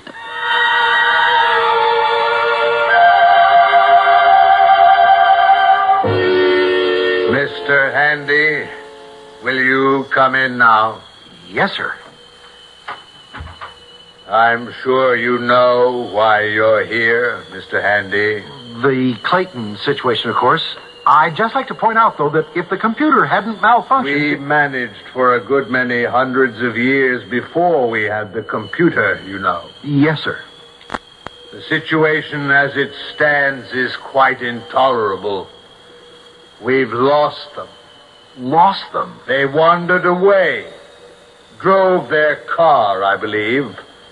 And the computer, even now in good working order, hasn't been able to locate them. Oh, dear. Yes. You made contact this morning and then let them get away. Isn't that true? They wouldn't come with me, sir. They absolutely refused. Well, it's still your assignment. My assignment? Go and find them, Mr. Handy. Go and find Grace and Harry Clayton. But if the computer can't find... Then you must.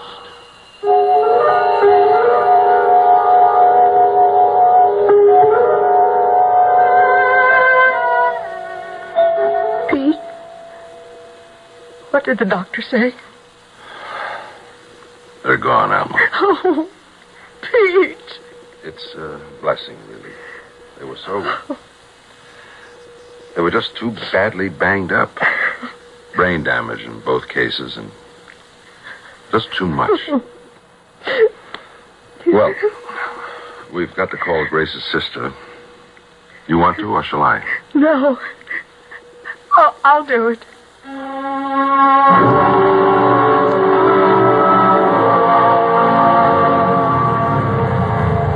Now what? Are we out of gas? No. Not according to the gauge. Damn thing just stopped, that's all. Oh, what are we going to do now, Harry? I don't know. Just sit here, I guess. Or get out and walk in the fog. I don't think it matters much. But we can't just leave the car sitting here in the road like this, can we? How long since we've seen a car, Grace?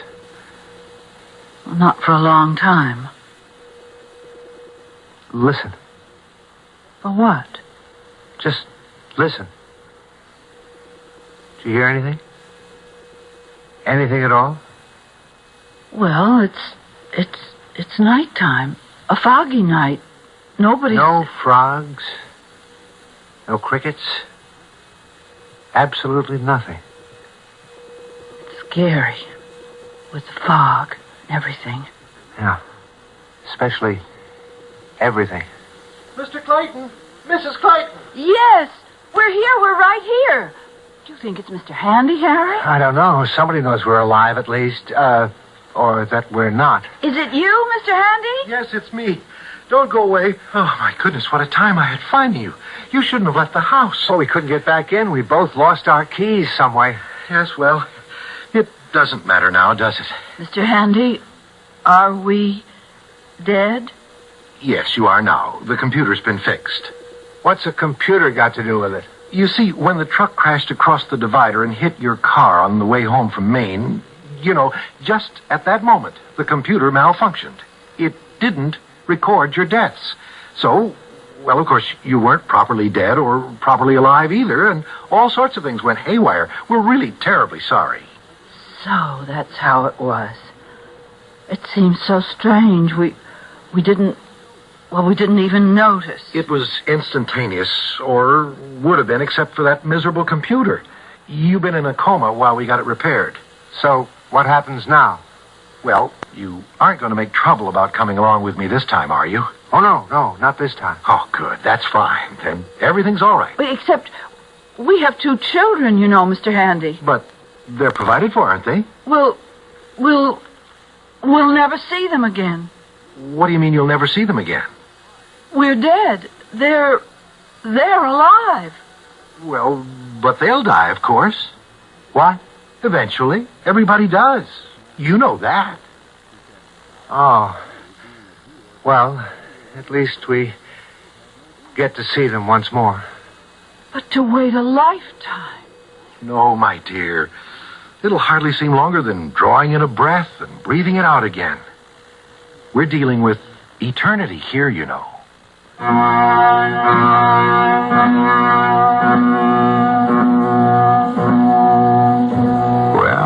perhaps that's the way it happens.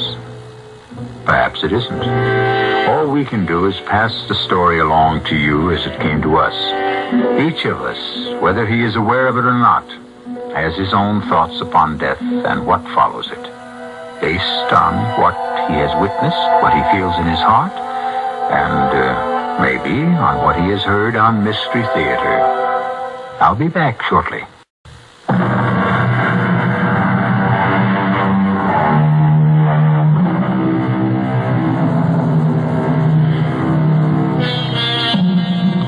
There is no way to give you a follow-up on what happened after the end of our story. We are not privy to that information. We like to believe, and do believe, that all went well, and that we've given you as happy an ending as a story about death can have. Our cast included Augusta Dabney, Robert Dryden, Joan Shea, Nat Polen, and Robert Maxwell.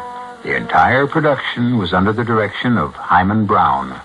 This is E.G. Marshall inviting you to return to our Mystery Theater for another adventure in the macabre.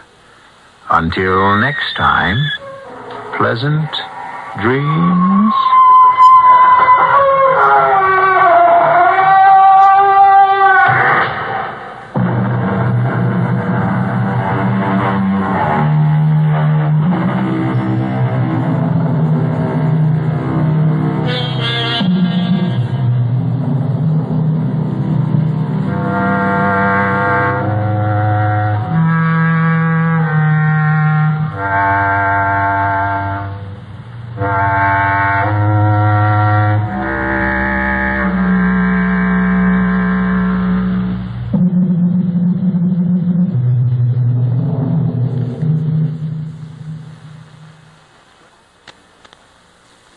Stay tuned for the news next on KIXI. Temperature in downtown Seattle at 70 degrees, 68 at SeaTac Airport. Time is 11 p.m. CBS News. A man thought to be a key figure in the hunt for Patricia Hearst hints that he might know where she is. This is Doug Poling reporting on the CBS radio network. Walter Scott suggested in an interview Wednesday night in Philadelphia that he knows the whereabouts of Miss Hearst. Scott also says he has seen Miss Hearst twice, claiming that was last year in New York City and in Las Vegas. Walter Scott is the brother of Jack Scott, the author and sports activist, who's also been a figure in the hunt for Patricia Hearst. Walter Scott also charges that his brother Jack has offered to turn Miss Hearst over to the FBI for $100,000 and guarantees of immunity from prosecution. The kidnappers of 21-year-old liquor heir Samuel Bronfman reportedly have sent a tape recording of his voice to his parents. The tape was apparently sent to prove young Bronfman is alive and in the hands of abductors. It's reported the family has agreed to pay a $4.5 million ransom for Bronfman, who vanished last weekend from near his parents' home in Westchester County, New York. More news in a moment. In today's economy, when it's tough enough handling the bills you expect, what would you do if you got hit with an unexpected bill? Oh, brother, I wouldn't know where to get the money. Get another job? I don't even want to think about it.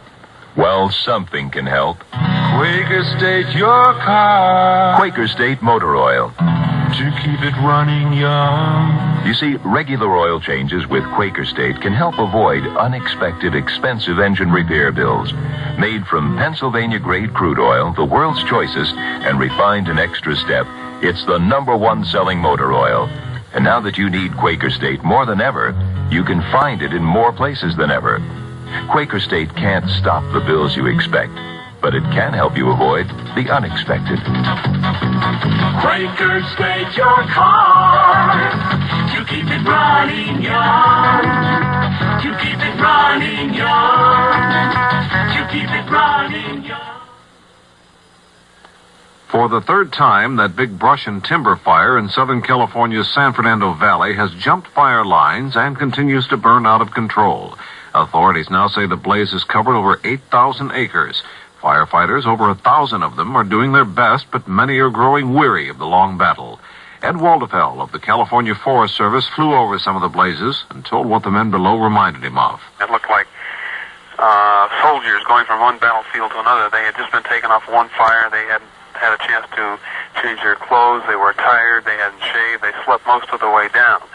And fatigue is a very serious factor at this time with the firefighters. But as we were gaining control of these fires, we were able to not leave them out on the lines long and give them more rest and relaxation.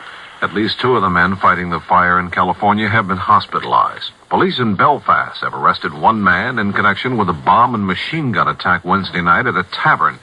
The bomb and gunfire left at least 4 people dead and more than 30 others wounded. The target was a bar patronized by militant Protestants. There was more trouble in Boston Wednesday night. Police reported 7 officers and 12 civilians were injured in more street violence. Trouble thought to have grown out of a racial confrontation last weekend over access to a beach. Israeli and American negotiators will meet again Thursday in Washington as the pace quickens toward another Middle East agreement. Israeli Ambassador Dinitz met again Wednesday evening with Secretary of State Kissinger to present his government's reaction to the latest Egyptian ideas. Asked whether an agreement is imminent, Dinitz would only say, "The fact we are working together should speak for itself." President Ford has a meeting lined up Thursday with his energy administrator, Frank Zarb. They'll be talking about that court ruling this week which said the president acted illegally in imposing the $2 a barrel oil tariff. Presidential News Secretary Ron Nessen said Wednesday he assumes the president will appeal the ruling to the Supreme Court. General Motors has announced it'll raise the base prices for its 1976 cars, an average of 4.4% or $206 per car. That's lower than some industry experts had been predicting. GM Board Chairman Thomas Murphy said he hopes the pricing action will help the industry recover from a 22-month sales slump. Bethlehem Steel, the nation's second-largest steel producer, announced on Wednesday it is raising its prices an average of less than 4%. Now this. Walt Disney World can be yours for a free, all-expense-paid vacation for 4. During August, CBS Radio Mystery Theater is holding weekly drawings for a week in the vacation kingdom of the world. Fly first class, enjoy luxurious accommodations, meals and attractions, including Disney's spectacular bicentennial celebration, America on Parade. 400 Mickey Mouse watches for runners-up. Get details on Mystery Theater today over this CBS Radio Network station. Promotional consideration by Walt Disney World. Come on, America, refresh and that's your way. Have a glass of summer juice any time of day. Hi, Anita Bryant here for Summer Juice. 100% pure orange juice from Florida. 100% pure, yet costing the same or less than many carbonated and synthetic beverages. Now that's pure value. Orange juice, America, summer juice. From the Florida Orange Growers. Wednesday marked the 14th anniversary of the Berlin Wall, the infamous barrier set up by the Russians to keep people from fleeing to freedom in West Berlin. A senator from West Berlin, Horst Korber, dedicated a memorial to the 70 people who have died trying to cross the wall. Most of them were killed by East German border guards. This is Doug Poling, CBS News. This is your friendly music station, KIXI. Dial 91 AM, Seattle.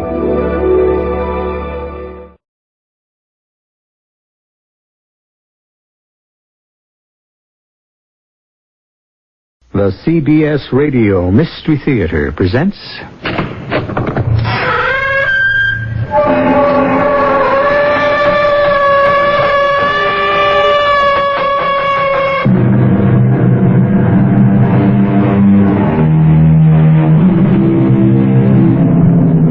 Come in.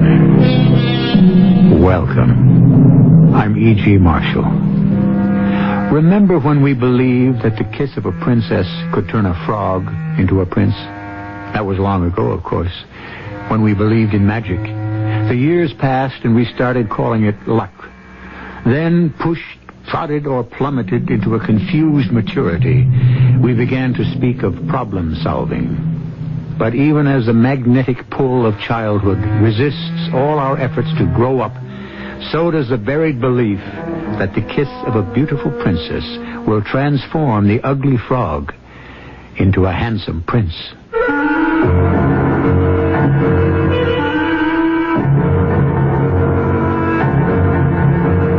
Our mystery drama, Death Spell was written especially for the Mystery Theater by Elspeth Eric and stars Ralph Bell and Joan Lovejoy.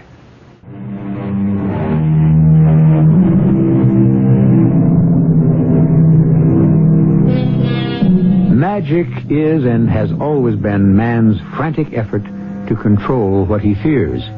Flood, famine, disease, death.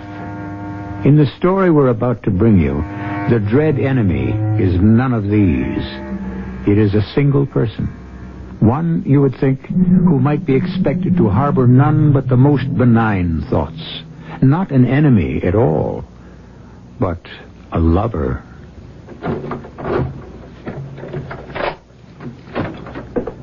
Helen, you here? I'll be right with you, Tom. I'm putting a casserole into the oven. Oh, not that same old thing again. Till one of us starts bringing in some money, it's that same old thing. I got your thingamajig. You did? Oh, why didn't you say so? I just did say so. Oh, great. Marvelous. Swell. I could have bought a steak for what that thing cost.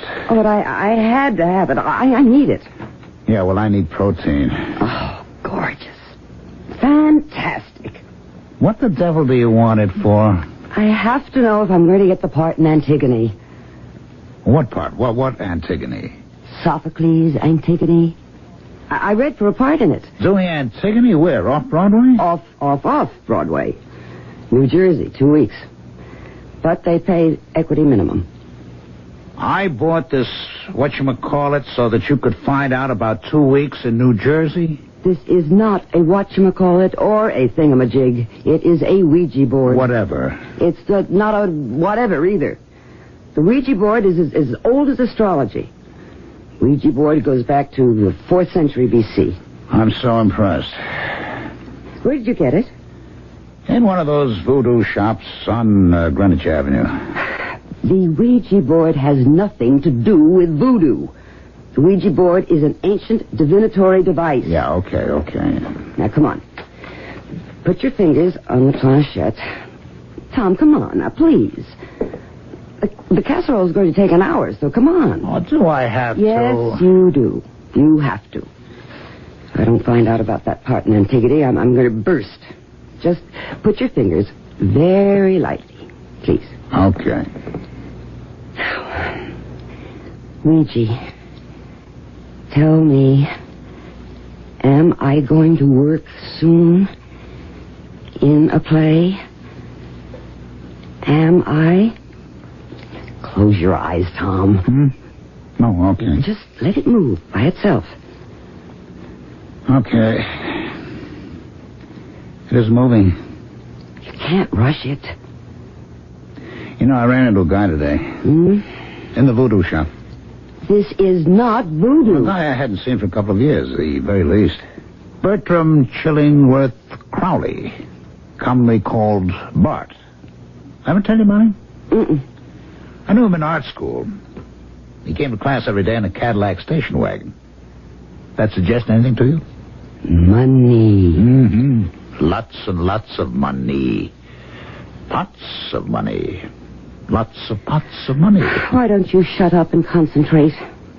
He never did finish art school. I think the planchette is starting to move. He was too rich to paint. It is. He quit art school and he sank back into his millions. It's starting, Tom. I never gave another thought till today when I ran into him in the voodoo place. Oops. Tom. I gotta get the phone. It was just starting to move. Hello. Is this Tom Craven? Yes, this is Tom Craven. Tom, how are you? Well, who's this? This is Bart. We ran into each other this afternoon. Greenwich Avenue? Bertram Chillingworth Crowley? Yes. Listen, we didn't get much chance to talk today, so I was wondering, could we have lunch? Tomorrow, maybe? I don't eat lunch as a rule. At my club, I thought. Oh. Well, I have something I'd like to talk over with you. Something that might interest you. Oh? Would it be all right if I brought a girl along, Bart? Your wife? No, a girl. Well, sure. Bring her along. How's 1 o'clock? Meet you in the lobby of the Lancaster Club on Park Avenue. 1:30? That all right? Yeah, all right. Hey, how do you like that? Just finished talking about the guy. He's on the phone. Tom, sit down. That's spooky. That's really spooky. It's moving. Is that okay with you? Lunch tomorrow? Now, relax. Don't press on it. 1:30? It's spelling out something. Lancaster It's Club. moving to A. It's a very snooty joint. Oh, it's going so fast. Park Avenue. N-T-I-A-N-T-I. Antigone. The first 4 letters in Antigone. Why, you like that? That's spooky. You'd like it. You really would. It's got 3 rooms besides the studio, and the studio has a skylight. Oh, that sounds marvelous. Perfect north light. I had it built to minute specifications. Had it built for myself. I thought someday I might take up painting again, but of course I never did. Oh, that's a shame. Oh, I don't know. Never did have much talent, you know. Not like old Tom here. Yeah, well, old Tom here isn't exactly setting the world on fire. No, but you will one of these days. And I'd like to help you on your way to fame and all that. Well, that's awfully nice of you, Bart. Really is. You'd be doing me a favor if you'd move into the place. Both of you. I really mean that. Helen? Is it that you don't want to leave the city? Oh, Lord, no. Or maybe Helen doesn't want to move out of New York. Actresses don't, I've heard. Well, you heard right. Actresses like to be where the action is. I'm up for a part right now. But my place is only 50 miles from the city. You can get there in an hour. Oh, there's a train? No, look, I have a car. Well, actually, I have 5 cars, and I have a chauffeur. Or Tom could drive you, or I could. Think about it, will you? Sure. Oh, well, certainly think about it. And let me know as soon as you can, okay? You bet. Anybody want any more coffee? Not for me, thanks. I'll get the check. Waiter! Check. I'll sign it. It's a funny thing you phoning me, Bart. When you did, I'd just been telling Helen about you when the phone rang. He was telling me how he'd run into you. In the voodoo shop. Not voodoo. Oh, they have voodoo stuff there, too. Potions, powders, amulets, all kinds of stuff. Are you interested in magic? Tom was buying a Ouija board for me. She was trying to find out if she was going to get a part in a play that she's up for. And I am going to get it. Yeah, you hope. Well, the Ouija board spelled out A-N-T-I, and the name of the play is Antigone. So how about that? That was right after the phone call from you. You know, everything was getting very spooky. Listen, if you decide to take the studio at my place, bring the Ouija board along. Something you're dying to know, Bart? Something I'm dying to know. Yes. Well, if we moved in with you, we will come complete with Ouija board. Bart, why are you so anxious to have us take your studio? Not that I doubt you wanted to help a struggling artist. I don't, but... Well, actually, you and I don't know each other very well. You don't know Helen at all. I think we'll be very compatible. Don't you think so? You're lonely, isn't that it? Lonely. Well, I mean, living all by yourself in that big house on that big estate. But I don't live all by myself. Oh, you don't? I'm sorry, I just assumed you didn't mention anybody else. Oh, there are the servants, and then there's my wife. Your wife? You didn't say... You never mentioned... I didn't know you were married. Oh, yes, to Rosalind. We've been married for a couple of years. That's marvelous. After I left art school, I didn't know what to do with myself, so I started traveling. I went all over the place. 2 suitcases, one packed with clothes, one with maps and books. All by yourself? Yes. I'm not really a gregarious person. I don't make friends easily. For somebody like me, travel is really the only answer. You stay in one place till you've exhausted it, then you move on to the next place. You meet people on planes, on ships, in hotels, in bars. You're not completely isolated, but you never make any close friends. It's something I'm not capable of anyway. But You did make one close friend, didn't you? What? I mean, Rosalind. Oh, yes, Rosalind. And you married her? Yes, I married Rosalind. Where did you meet her, Bart? In Trinidad. Do you know Trinidad, either of you? No. I don't. Marvelous place. Very polyglot civilization. Been occupied any number of times since the original Arawak Indians. You'd love Port of Spain.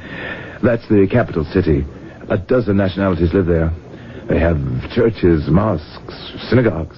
Astounding place. And that's where you met Rosalind?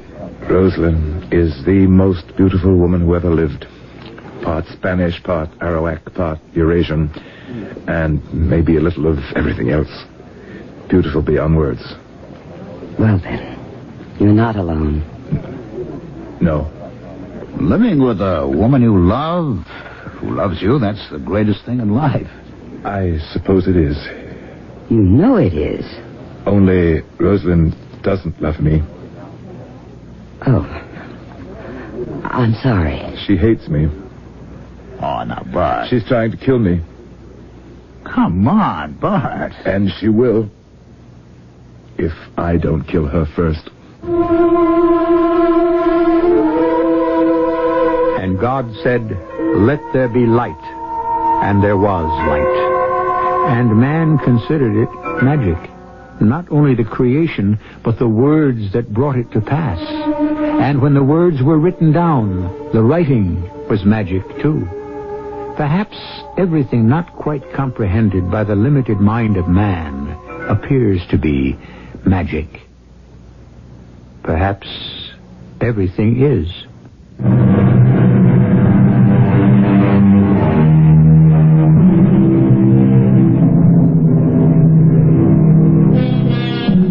What a lovely word magic is.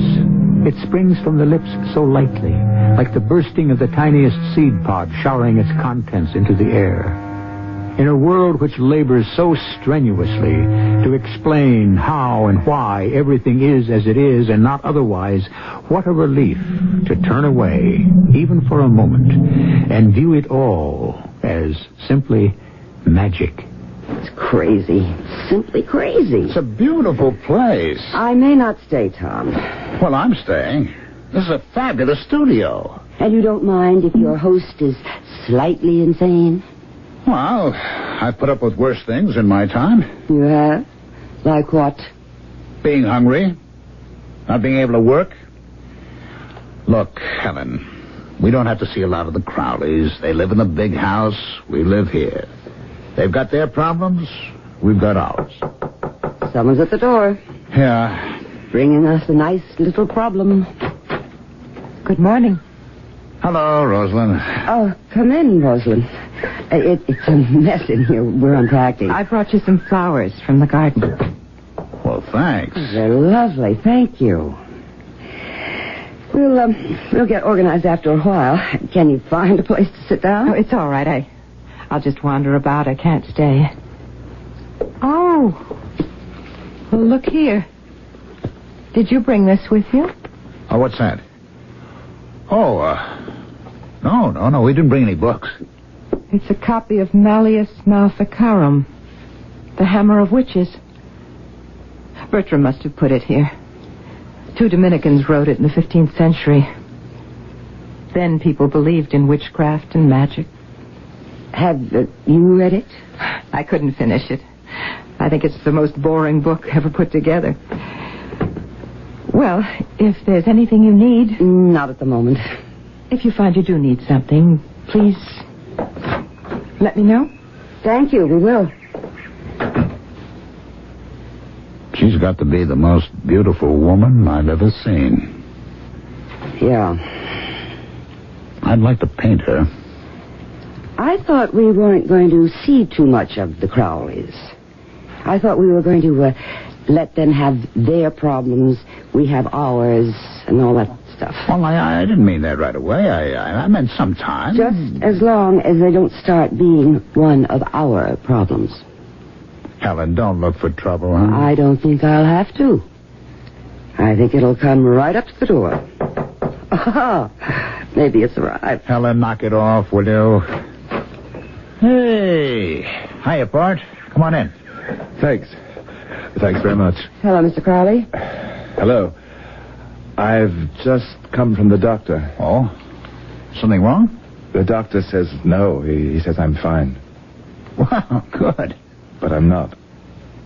You don't believe the doctor? There's something wrong with me. I know it. Well, Bart, why don't you change doctors? I've been to all of them. They all say the same thing. I'm in perfect health. Well, then I think you ought to take their word for it, Bart. How can I? And I know I'm dying. Oh, now listen. Do you know that Rosalind does all the cooking in our house? No, does she? She insists on it. She has coconut milk flown up from Jamaica. She says it's the only thing to use in cooking. Maybe she's right. But things taste peculiar. She could be putting all sorts of things in. What kind of things? Powders, potions, things she knows about. I know my blood pressure's gone up, and I think my metabolism's changing. I'm not a well man. I'm getting worse. Hey, Bart, you know what's wrong with you? Forgive me for saying it, but, you're a bit of a hypochondriac. You think about how you feel all the time. How can I help it? When you think about it, because, you got nothing better to do. Take some advice. Find something to do and do it, huh? That's easier said than done. Oh, Bart, with all your money... Money's got nothing to do with it. Look what I found on the lawn this morning. What is it? It's just an envelope. Addressed to me. It's got my name on it. Oh, so what? You dropped it on the lawn sometime. And it, maybe fell out of the trash. So what? Look there. Look at that. Yeah, what? That little hole there. In the middle of the W in Crowley. It's a little hole. So what? Made by a nail. A nail driven through my name. You don't know that. What else could it be? Well, I don't know. Could be anything. But I found the nail. I found it in the grass, 6 inches away from the envelope. Well, that doesn't mean anything. Oh, it does. That's one of the oldest ways in the world to put a spell on someone. Don't you know that? No, I don't know that. I don't believe in those things, Bart. I think that's all superstition. It's all nonsense. Oh, no. It's real. Well, I can't go along with you, Bart. You'll see. She'll get to me. She'll kill me. She's got her mind set on it, and she'll do it. One of these days, she'll do it. She'll get her way. Look, Mr. Crowley, I'm not sure Tom and I ought to stay here. You're not thinking of leaving, are you? I think maybe we should. Don't go. Don't leave. Don't leave me alone to die. Oh, please. Oh, take it easy. Easy. Come on, Bart. Take it easy. If you're here, she won't dare. Don't leave. Promise me you'll stay. Tom. Helen. I don't know. Bart, what can I say? Say you won't go. Say you'll hang around for a little while anyway, till I can decide what to do. Helen? Well, I don't think we should. Don't say that. I don't know what will become of me if you leave. Stay a little while. Don't let me die here all alone. Oh, we could stay for a while, I guess. Oh, thank you, Tom. Thank you. No, I don't know for how long. You can go any time you want to, but not right away. Okay. Not right away. Actually, I have the name of another doctor. I'm seeing him next week. Maybe he can help. Yeah, maybe he can. Thank you both. You've taken a load off my mind. Oh, and you will come up to the house some evening for dinner, won't you? We'd love to have you. Rosalind's a very good cook, she really is. And she wouldn't put anything in your food. Just in mine. Why did you say we'd stay? Oh, I don't know. He seems so sort of helpless. Is that the only reason? It won't hurt us to help him out. Are you sure he's the one you're interested in? Or is it his wife?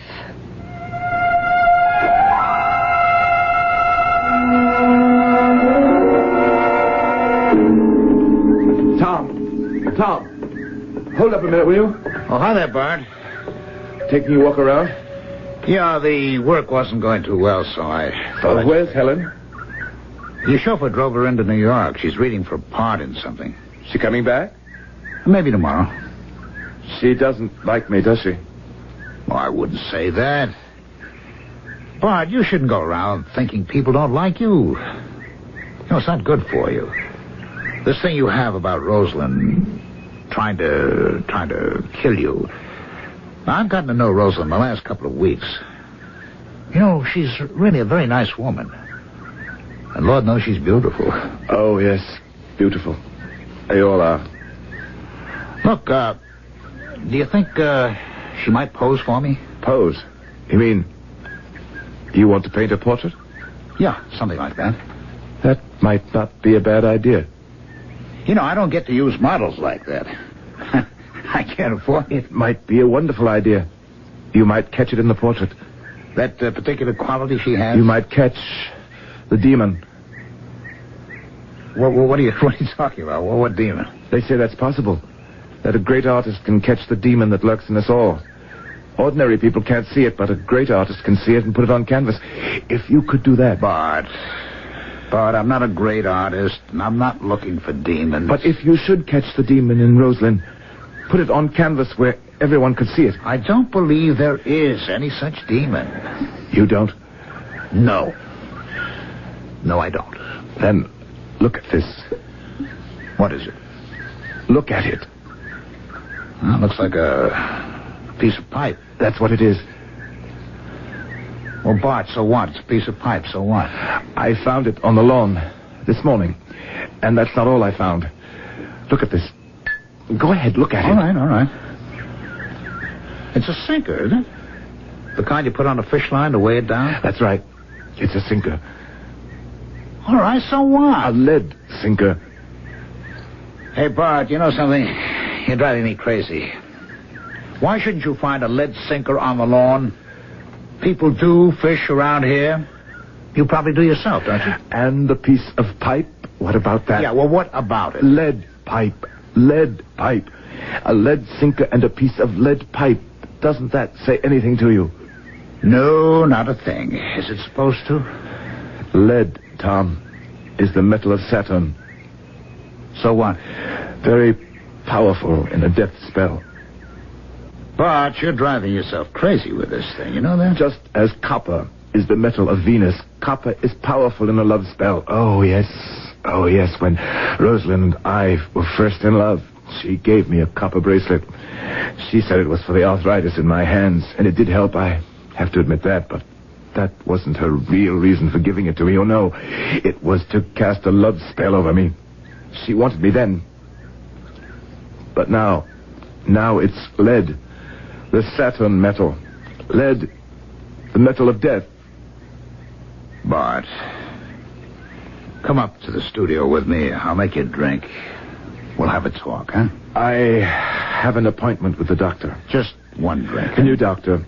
I told you I'd found one, didn't I? The doctor will wait. Or you can see him some other time. Come on, huh? Just one drink. We'll talk. Well... Tom, help me, please. Who's that? Is that Rosalind? Tom, please. Where is she? She's up there. Where? In her room. Tom, please, Tom. What does she want? What's the matter? I imagine she wants you to let her out. Let her out of her own room? Yes. I locked her in. If you think Bertram Chillingsworth Crowley is a madman, take a look around you. Do you find the behavior of your friends and relatives at all times and on all occasions reasonable? Take a look at the people of the world. Are they behaving rationally? Or if your friends and relatives are too close to you and the citizens of the world are too remote, take a look at yourself, if you dare. I'll be back with Act 3 shortly.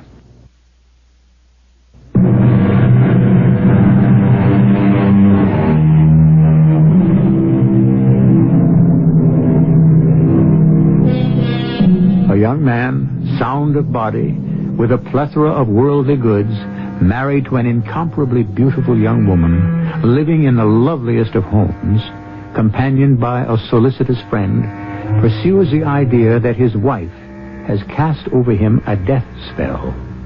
Why? Why does he do this? I believe it was John Milton who wrote, "The mind is its own place, and in itself can make a hell of heaven, and a heaven of hell." Your chin up just a little, Rosalind? Enough? That's fine. It's perfect. You getting tired? Not at all. Tell me when you want me to stop. It's an easy pose. Is any word about Bart? The same. They're feeding him intravenously now. Oh, boy. That doesn't sound so good. That is not good at all. I think he will die. Oh, come on now. It's not all that hopeless. I think it is. Rosalind, let's knock off the sitting for a while. I have to ask you something. I'm sure you do. You won't be offended? Ask me. Do you know that Bart thinks that you were casting, or that you are casting some sort of a spell over him? A death spell? Oh, yes. I know. I wasn't sure if you knew. He really was crazy on the subject. Quite crazy. He kept showing me things he picked up on the lawn. An envelope with a nail driven through his name. Oh, yes. Things made out of lead. The metal of Saturn. Oh. You know about these things, do you? Of course. Everyone knows. Well, I didn't. Not till I came here. People have known for centuries. Well, what I wanted to ask you... Yes? Is it true? That I cast a death spell over my husband, is that what you want to ask? Well, yes. Then why don't you come right out and ask it? Well, the thing is, I don't really believe in things like that. You don't? Well, nobody does, really. Everybody does. Oh, really. No. Everybody believes in magic. Oh, they may laugh at it or swear at it or sneer at it, but somewhere in some dark corner, everyone believes in it. Do you? Partly. From time to time. But you don't, practice it. Do you? My husband believes I do. But you don't. So long as he believes I do, that's all that counts. You mean if you believe a thing is so, it's so? I mean, if you believe a thing is so, it works. And that is why my husband is going to die. For all their drugs and their bottles of glucose and their tubes going into his arm, no matter what they do, he will die because he believes he will die. I can't stop it. Nothing can stop it. He believes he will die, and he will die. I don't think I can go along with that, Rosalind. It doesn't matter. Oh, look there. Look out the window, your girl, Helen. Oh, she's back. She went into New York to see about her part. Hi there. Hello. Hello. What's going on here? Well, nothing's going on. Rosalind's posing for me, that's all. Oh, really? We just stopped for a minute. We were talking. We're talking about Bart. The hospital's got him on intravenous feeding. Doesn't look too good. I'm sorry to hear that. Yes, it's too bad. You don't seem too broken up about it. Oh, now, Helen. I'm not happy about it. I think you are. Helen, you'd better stop, huh? You know what I found her doing the other day? I went up to the house to borrow something. Do you know what she was doing? Oh, Helen. Come on now. Scrying. That's what she was doing. Scrying. What's that?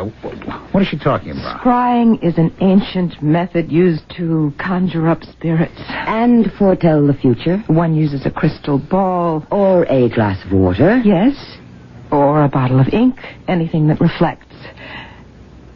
But I have no crystal ball. There was no glass of water, no bottle of ink. Your fingernails. Your long, pointed, long fingernails. Polished till they were gleaming. You were looking into them. And you were seeing the future in them. Helen, why would I do that? To see when your husband would die, when you'd be free of him. And you did see, didn't you? And you started moving in on Tom the very next day. Helen, that's enough. You don't know what you're talking about. Oh, yes, I do. Yes, I do. Somebody get that. I will. Thanks. Yes? Yes, this is Mrs. Crowley speaking. Oh? Oh. Yes, I understand. Thank you for calling me. Was that, was it, It was the hospital. He's dead. Oh, Rosalind. That's awful. Can we do anything for you? What can we do? I don't know. Anything at all. Could you stay for the funeral? After all, you were the only friends he had.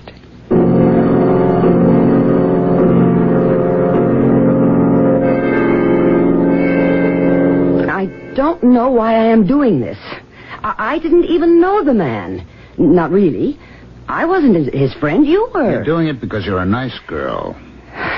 Well, it wouldn't look right if nobody showed up at the funeral. Well, there are funerals like that where nobody shows up. I've read about them. If nobody showed up, how did anybody know? You got a point there. Well, I'll be leaving right after the funeral. Oh? I've got a job. You didn't tell me that. I haven't had a chance. When I got back, you were here with her, and then she got the phone call. What kind of a job? On the road, bus and truck. Oh, not Antigone. Not Antigone. Somebody else got that. Then the Ouija board was wrong. No, not really. The Ouija board spelled out A-N-T-I, you remember? That doesn't have to mean Antigone. It could mean Auntie Mame. You're not going out with Auntie Mame. For 26 weeks. Will you be here when I get back? Are you staying on with the bereaved widow? For a while. A long while? Well, she needs somebody. Somebody like you. Maybe. You're in love with her, Tom. You may not believe that, but you are. I don't know whether I believe it or not. Rosalind says if you believe something, it's so.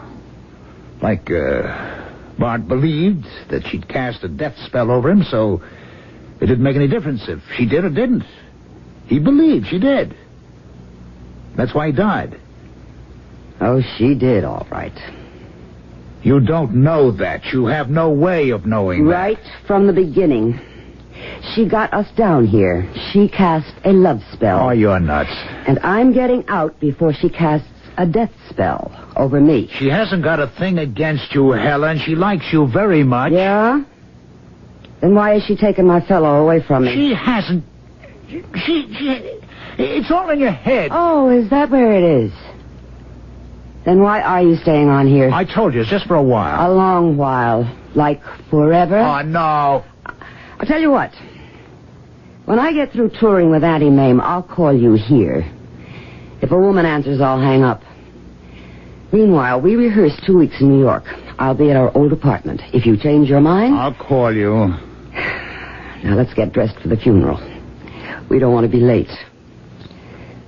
Though I don't think it'll be sold out.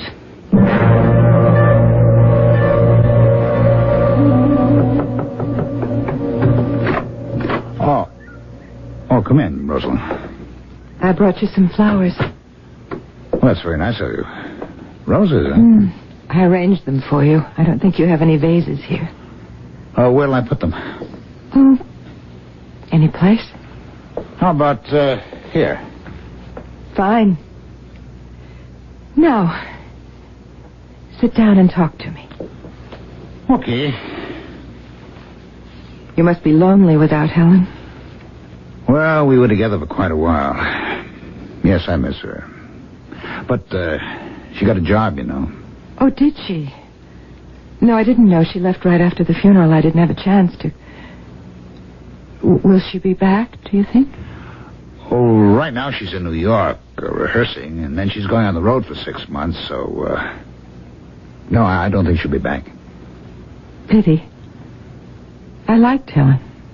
I always thought you did. Matter of fact, I told her you did. She didn't believe you. Well, no, actually, she didn't. It's very hard for me to convey liking. I don't know why that should be. Some personality lack, I suppose. Well, do you think maybe you'd feel like posing for me one of these days? There's no rush, of course. Well, any time.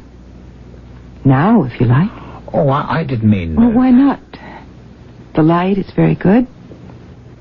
All right. Are the roses in your way? Yeah, I'll move them. Now, I'll just set up my easel. You know, this is very nice of you, Rosalind. I really do appreciate it. It's a relief to me to be doing something. Anything. Yeah, I know what you mean. Have I got the pose right? Stay the way you are. I'm going to start over. Helen believes in magic, doesn't she? Kind of. There's a high magic, you know. And there's a low magic. Yeah? Would you turn your face a little to the light? Low magic is concerned with, petty things. Getting a certain part in a certain play, things like that. Head up, just a trifle. Oh, yes, that's good. High magic is something quite different. Mm-hmm. Make yourself like God in order to understand God. That's the purpose of high magic. Just stay like that. Vault from your body and unfold. Unfold. Don't move, please. Outrun time and find eternity. Embrace sensation. Exist everywhere and at all times, past, present. Be unborn, be young, be old, be dead, and beyond death. Rosalind. Embrace all those things. Know all times, all places, all feelings, all persons and things, all quantities, all qualities. Rosalind. Then can you know God. Well, Tom? Are you ready? I was just... To start the picture, I mean. Oh, that. What did you think I meant? I don't know. I'd forgotten all about the picture. Well, that's what we're here for, isn't it? Isn't it?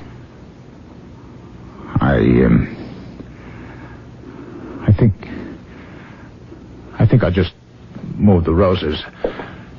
I think I'll put them on the table right here next to you. Yes, I'll put them here. Wait a second. Yes? Something wrong? You've put them in a copper bowl. Yes. Copper is the metal of Venus. Yes. Copper is the metal of love. What's the matter, Tom? What are you doing? Calling Helen in New York. You don't mind, do you? I don't mind. No. I want to tell her something. It'll only take a minute. Hello? Helen, this is Tom. I'm coming back to New York. When? A couple of days. I want to finish a painting I've just started. A painting of Rosalind? Yes. It could be very good if I can just capture something. Capture it and put it on canvas. Capture what? I'm not sure. But I think it's a demon.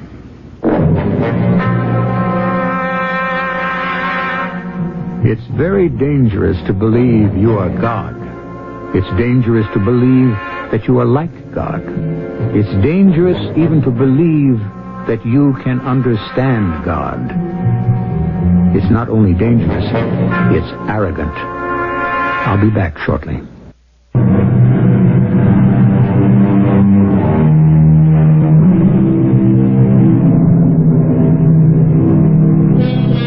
The theme of our story has been believing a thing is so makes it so. Well now, will believing that you are handsome, charming, and irresistible make you, in all truth, handsome, charming, and irresistible? I very much doubt it. But if you don't take it too seriously, it could make you more attractive. Try it. I'm going to. Our cast included Ralph Bell, Joan Lovejoy, Gordon Heath, and Terry Keane.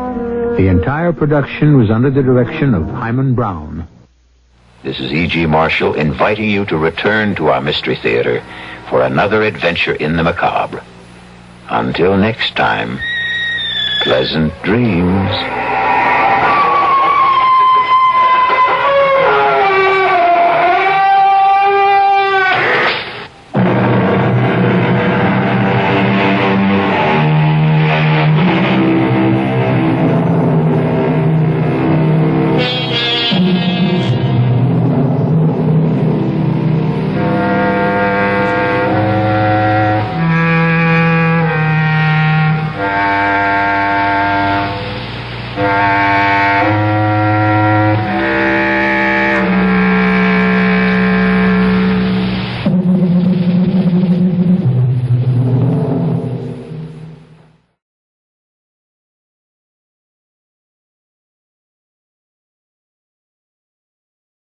The CBS Radio Mystery Theater presents...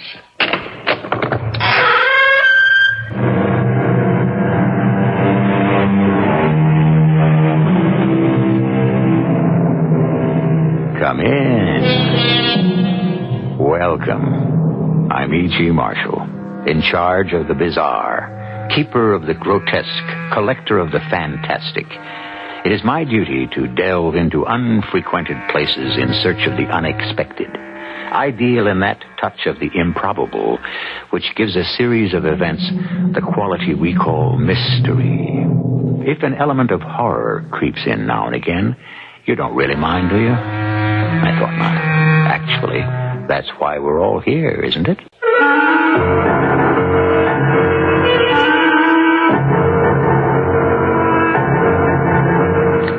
Our mystery drama, The Colony, was written especially for the Mystery Theater by Fielden Farrington and stars Tony Roberts.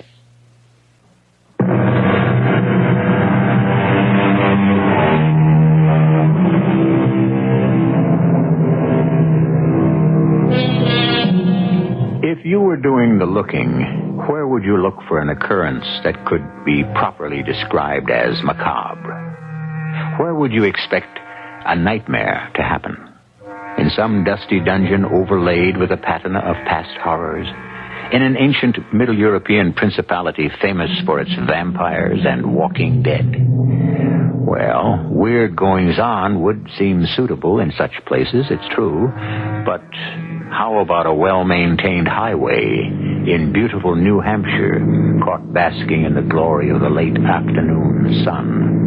I can't believe it. Can't believe what, Michael? 3 weeks, Mary. 3 long weeks of gypsying. 3 lovely weeks of going wherever we choose to go and staying as long as we like. Going on whenever we like. I just can't believe it. Well, what we'd better start thinking about is a campsite for tonight. Now, there's supposed to be a very good one at a place called Essex. You don't suppose we passed it, do you? Well, check the map. I have. I just can't seem to find it. Oh, Michael, slow down. There's a sign coming up. Yeah, I see it. Colony, New Hampshire, population 634. Well, maybe we can stop and ask somebody here where Essex is. Okay. I'd like to get everything squared away before it gets dark. We will. Remember, we haven't a care in the world. Michael, look out! What in the name of...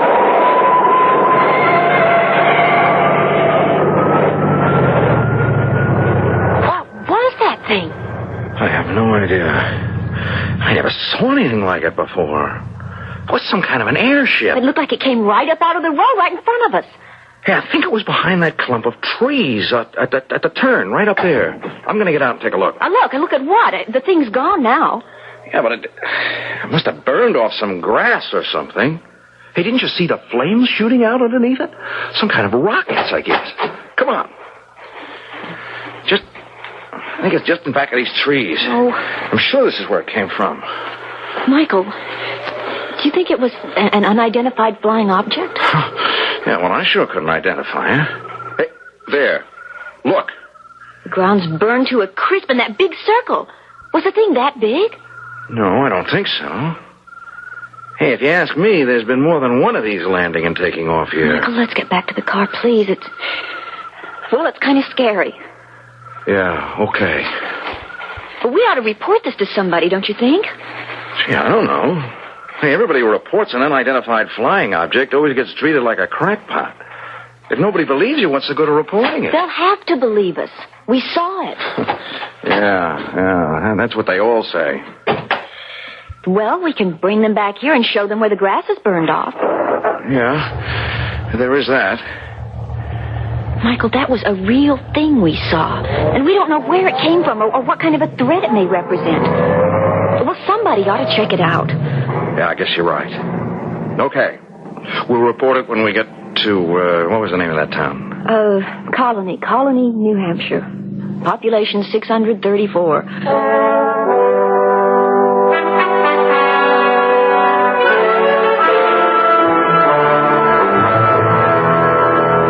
That's the way it was, Sheriff Marcus. I mean, the thing nearly scared us to death.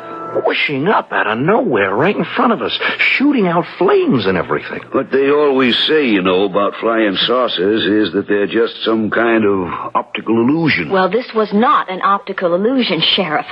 It was just as real as you are, sitting there. Yeah, and we can take you back there and show you where the grass is all burned off. Well, we'll have a look later on, that's for sure. Later on? Right now, what I'd like is to have a talk with Arnie Stebbins about this. Oh, who's Arnie Stebbins? Mayor of Colony. We don't hardly ever do anything without consulting Arnie on it first. Where was you on your way to? Oh, well, we're just sort of jiggling around, We're on a camping trip. Thought we'd see as much of New England as we can in 3 weeks. Well, we did want to get to a place called Essex before dark. They say there's a good campsite there, and... Well, we just thought we'd like to set up camp before dark. Don't know if you'll be able to do that. Essex is about 60 miles on down the road. Oh, darn. It would have been nice to get there before dark, that's all.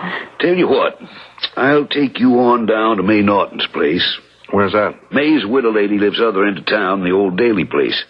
We haven't got a real honest-to-goodness restaurant in Colony, but May sometimes gives folks on the way through their dinners. Even puts them up for the night. Oh, well, I don't think we'd want to stay for the night. Oh, dinner doesn't sound like such a bad idea, though. You could have dinner while I'm having my talk with Arnie Stebbins. Then we can all go have a look at the place where your thing took off. Ought to be able to make it there before dark. I just don't like to make a move without I talk to Arnie first.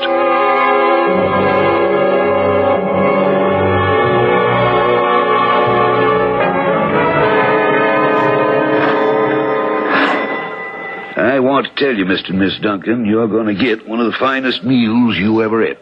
Mrs. Norton's a good cook, is she? Good. Never seen her equal. How do, Thad? Hello, May. You feel like cooking a big dinner for a couple of tired tourists tonight? Well, I reckon I could see my way clear to.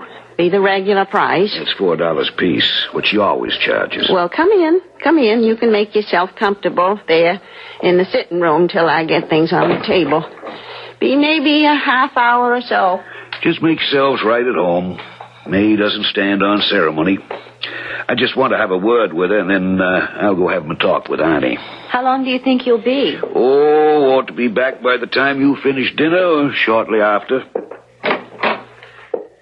Something you want to talk to me about, Thad? You wouldn't have a cup of coffee, would you? Well, I got some I made a while back. I guess it's still fit to drink. Sure it is. You didn't leave them in the sitting room just to get a cup of coffee, though, did you? Truth is, I've been wanting to talk to you, May. Well, go ahead and talk. Them folks you got out there in your sitting room, the Duncans, they come into my office saying they seen a flying saucer. Oh. Happened again, did it? I have to go talk to Annie Stebbins, of course. And I don't want them getting restless before I get back. I'll give them a good big dinner and see they take their time eating it.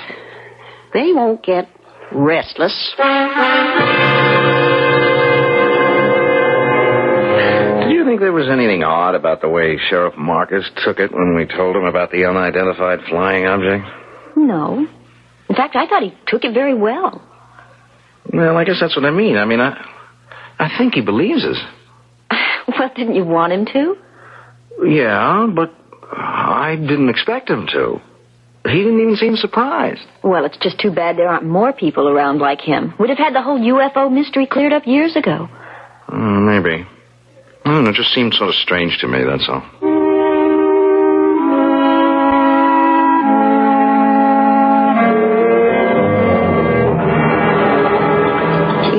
Wouldn't like another piece of the blueberry pie, Mr. Duncan? Oh, I just wouldn't have any place to put it, Mrs. Norton. Oh, I can't remember the last time anybody called me Mrs. Norton. You better just make it May. Well, if I can't get you to eat anything more, why don't we just take our coffee into the living room while we're waiting for Thad to get through chewing the fat with Annie? And I'm kind of surprised it's taken him so long.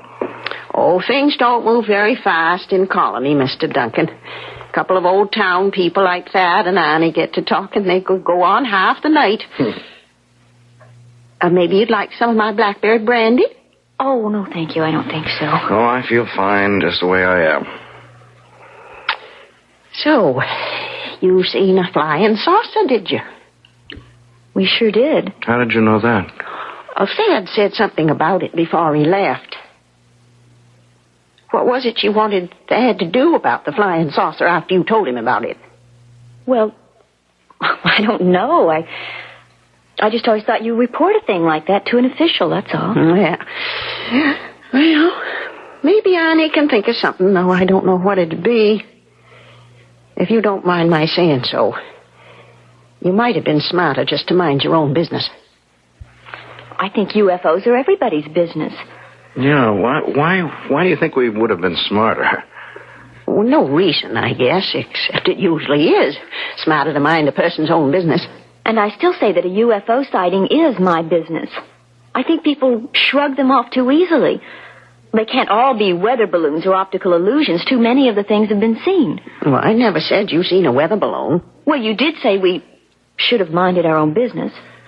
For your own good was what I meant. Yeah, how do you... In what way? For your own good? If I was you and wanted to finish my nice vacation like I planned, I'd just get up from here right now and get into my car, and I'd drive right on ahead to wherever it was I wanted to get to in the first place. I wouldn't spend one more minute than I had to in the town of Colony. Why? Just advice, I said. No explaining. Well, you can't just advise us to do something like that without giving us a reason. Sure I can. I just did. That's the story they told me, Annie. I figured there wasn't much question but what they seen the thing. It was too bad. I figured I'd better come to you with it. Best for you to decide what has to be done. Oh, you done right. I'm just wondering if maybe it won't have to go a little higher than me before it's settled. Up to you to decide that, I guess. Well, one thing I can tell you right now. We've got to keep those two in town. We can't let them leave Colony. Keep them how, Arnie? They're itching to get on their way right now. How am I going to talk them into staying? You're the sheriff, ain't you? Yeah. Got a jail, ain't you? But, honey... Well, you'll have to hold 'em, Thad. Hold 'em for what? Ain't no law against thinking you saw a flying saucer. Well, think of something. They can't be allowed to leave Colony. Not alive. They can't.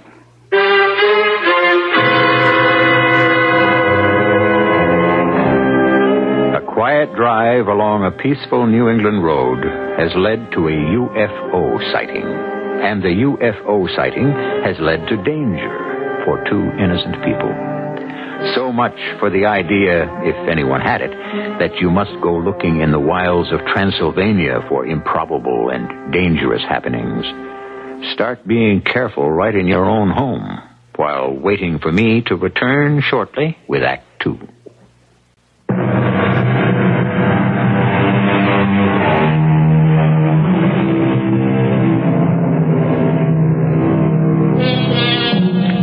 There's been a great deal of speculation upon the nature and origin of unidentified flying objects. The speculation has led to a wealth of conjecture, but a remarkable dearth of answers. Many reasonable thinking men and women believe the UFOs to be very real. At least as many others believe them to be figments of mass imagination. Our story doesn't pretend to offer an answer. It simply explores one of many possibilities. That's most likely the sheriff back from talking to the mayor. Now, don't let on I said what I said to you. And advising us to run, you mean? It wouldn't do you two no good, and it'd most likely get me into a mess of trouble. Well, all right. We won't say anything about it, will we, Michael? Oh, I suppose not, although All right, I'm coming. Keep your shirt on. Everything all right, May? Well, of course, everything's all right. Come on in. Sorry to keep you two waiting around like this. Annie made me go over your story about 2-3 times. He's right concerned about it. Are we going to have a look at the place the thing took off from? Oh, well, yes, we'll do that, of course. First, though, we're all going to meet in my office, Town Hall. Well, it's going to be dark if we don't stop fooling around. Little lady's 100% right. We'd better be on our way. Mayor Stebbins, I want you to meet Mr. and Miss Duncan, two I told you about. A pleasure indeed. Glad to know you, Mayor. Don't you think we better get started?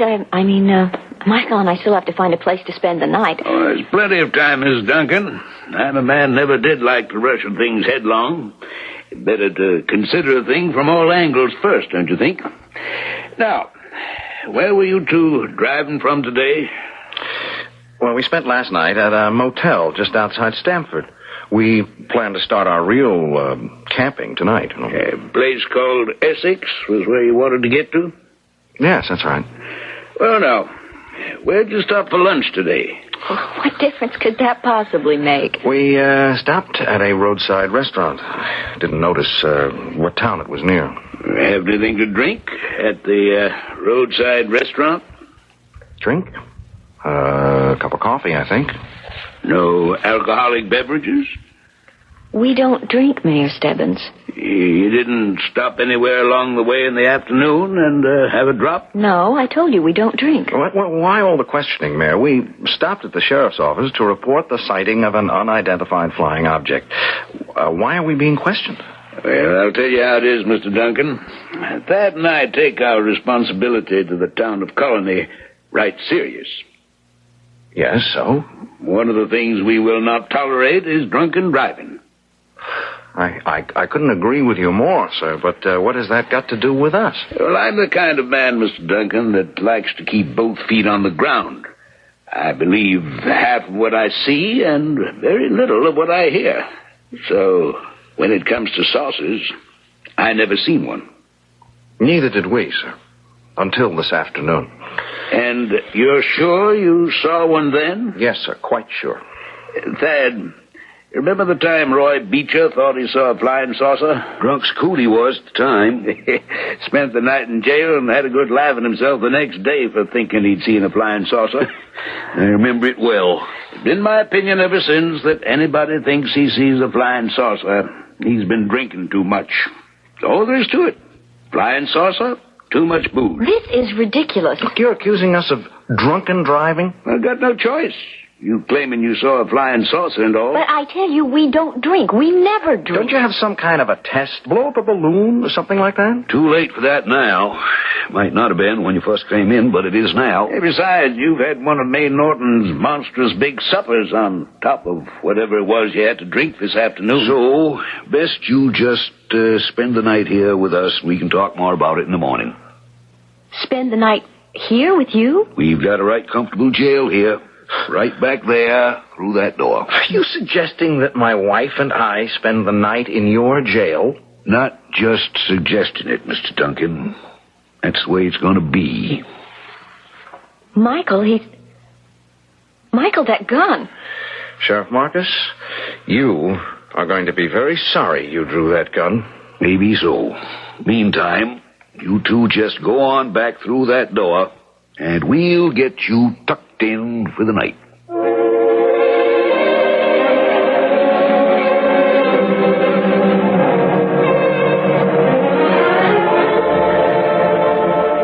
Michael?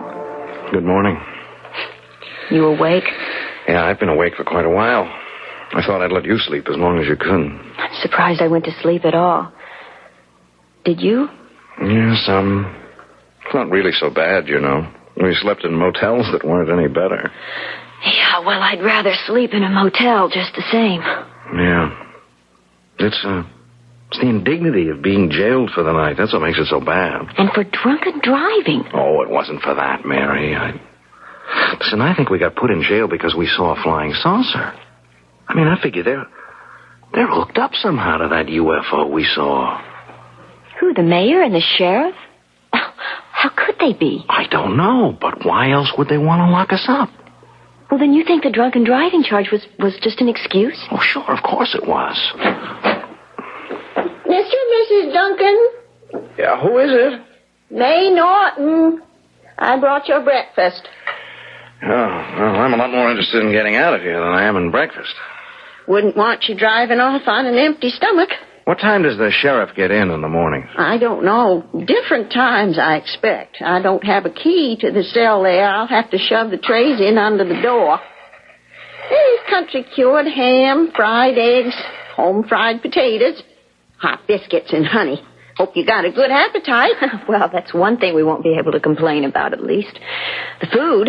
Well, I'll be bringing all your meals. I'll see to it you're fed real good. Yeah, well, this is the last meal that you're going to have to bother with because the sheriff has no excuse whatever for holding us any longer. He's going to have to let us go this morning.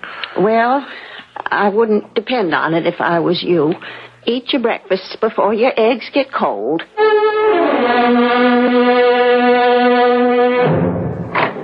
You busy, Annie? Oh, come in, Thad, come in. You been in to check up on our guest this morning? Ain't been to my office yet. Don't know as I'll get down there for a while. Kind of embarrassing.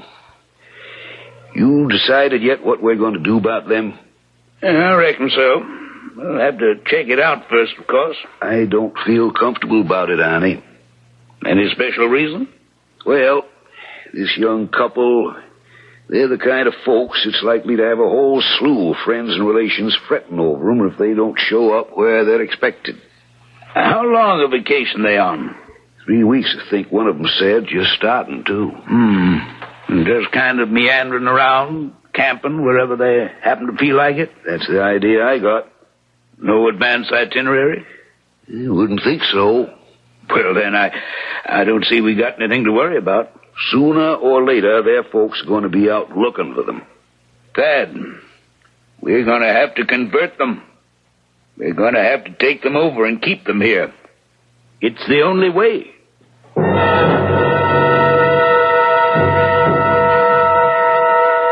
Lunchtime. Start you off with some nice clam chowder. Where's the sheriff? Well, I couldn't rightly say, Mr. Duncan. I did see him over at Harry's Diner around 10:30 or 11, but where he is Well, we haven't seen a soul all morning. I mean, except for you, there's been nobody in here the whole day. Well, I reckon he must have had business somewhere. Well, the sheriff has got no right to keep us in jail, and we want to get out. Hey, I have the right to make a phone call. Now, I should have been allowed to make a phone call last night. Oh, it looks like I'm going to have to tell you the whole story. What whole story? Here, just let me shove your lunch under the door here. You can eat while you're listening. I don't want to eat anything. Might as well, Michael. Well, what story are you going to tell us? Well, it started a couple of years ago. What started? Well, that was when they first landed. The flying saucers. Do you mean flying saucers have been sighted here before? Oh, my, yes. I was sitting out in my front yard there, shelling peas. I recollect like it was yesterday. They came swooping down out of the sky like to scare me out of my wits. 3 of them there was in that first bunch. I knew there'd been more than one landing in that place. I seen folks coming out of their houses looking toward where they'd landed, you know. So I put my pan of peas to one side, and I started walking in that direction along with the rest of them. Well, it's a funny thing. What funny thing, Mary? Well, there's a spell there where everything was real mixed up, and I don't remember very well. You don't remember what? Well, for one thing, what they looked like. Who? The folks, those things, whatever they was that got out of those flying saucers. I've talked to some of the others, and they can't remember that part either. Like it got erased or something. All I remember is just a kind of jumble. Until that evening, I guess it would be, that same evening. Why, what happened that evening? They had us all collected in a place that looked like one of them mad scientists' laboratories. Well, like you see in the old movies, you know. They had the whole town in there, every soul of us. I found out later it was down in the basement of the town hall there. They'd rigged the old cellar down there for a laboratory. Still using it, they are. Still? You mean they're still around? Wait till I tell you. Thad Marcus and Arnie Stebbins were already running things. They'd been converted before we woke up. Or we come to, or whatever it was we did. Converted? That's what they called it. They was leading us one at a time up to a thing looked like a dentist chair. And they'd make us sit in it and put a thing kind of like a hairdryer over our heads. And then they'd flip a lot of switches, Thad Marcus and Arnie Stebbins, just like they knew what they were doing. And then whoever was in the chair would kind of shiver and slump down for a minute until Thad and Arnie threw some more switches. Then they'd take that one back to his seat and lead up the next one. Well, what were they doing to the people in the chair? Converting. I don't know what you mean by converting. Well, you will when I come to that part. They put me in the dentist chair and put the hairdryer thing over my head and started flipping their switches. I got a funny feeling. I'll never forget it. Like my head was being all separated into little bitty pieces and put back together in a different way. Something like that. Well, I passed out for a minute. When I come to, they was leading me back to my seat with the others. Only it wasn't me. Wasn't you? It seemed like I was occupying just a little corner of my head while somebody or something else was using the rest of it. I don't understand. Well, I didn't either at first, but I did later on. One of the things out of the flying saucers had taken me over. I was still in there, the real me, but I had nothing to do with what my body thought or said or did. I'd been possessed. Well, what about the rest of them? All just like me. Took over. Every last one of them. And are they still controlled? Still are. Every last soul in this town. And how did you get free? Stubborn, that's all. I just wouldn't give in to all that electrical mumbo-jumbo.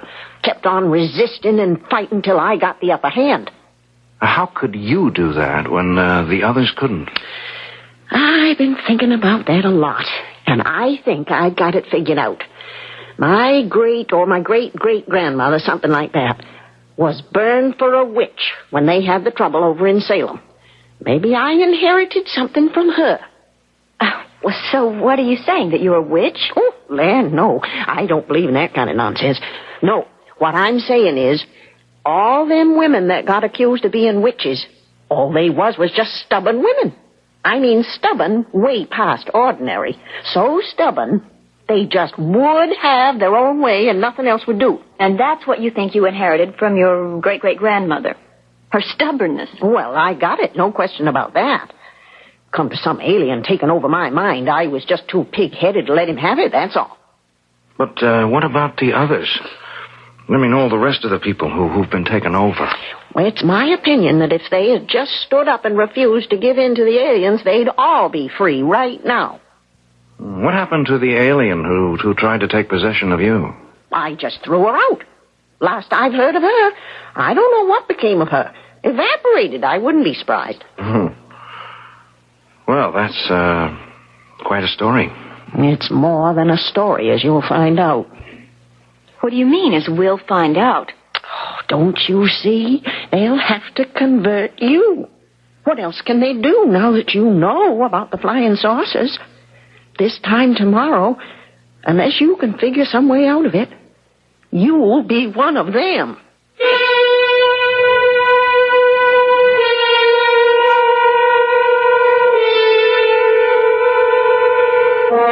What could be more terrifying than the prospect of having your mind and body taken over by an alien being, then being left with nothing of your true self but a small, impotent corner of awareness? To be forced to watch helplessly as your own body performed deeds you found unspeakable. This is what may confront Michael and Mary Duncan when I return shortly with Act 3.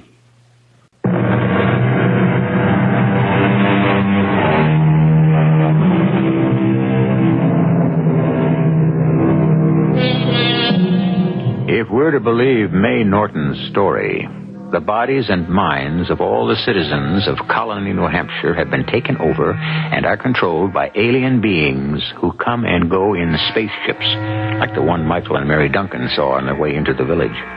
Michael and Mary are being held incommunicado in the Colony jail and are, again, according to May Norton, slated to be taken over themselves by the aliens. They can't do it, can they, Michael? I don't know. Take control of our minds? Do you really believe that all the people in this whole town are being controlled by beings from another galaxy or something? It sounds pretty outlandish, I grant you. But look, there's something fishy going on here. It's got something to do with that UFO we saw. Then what are we going to do, Michael? I don't know. I'm trying to think of something.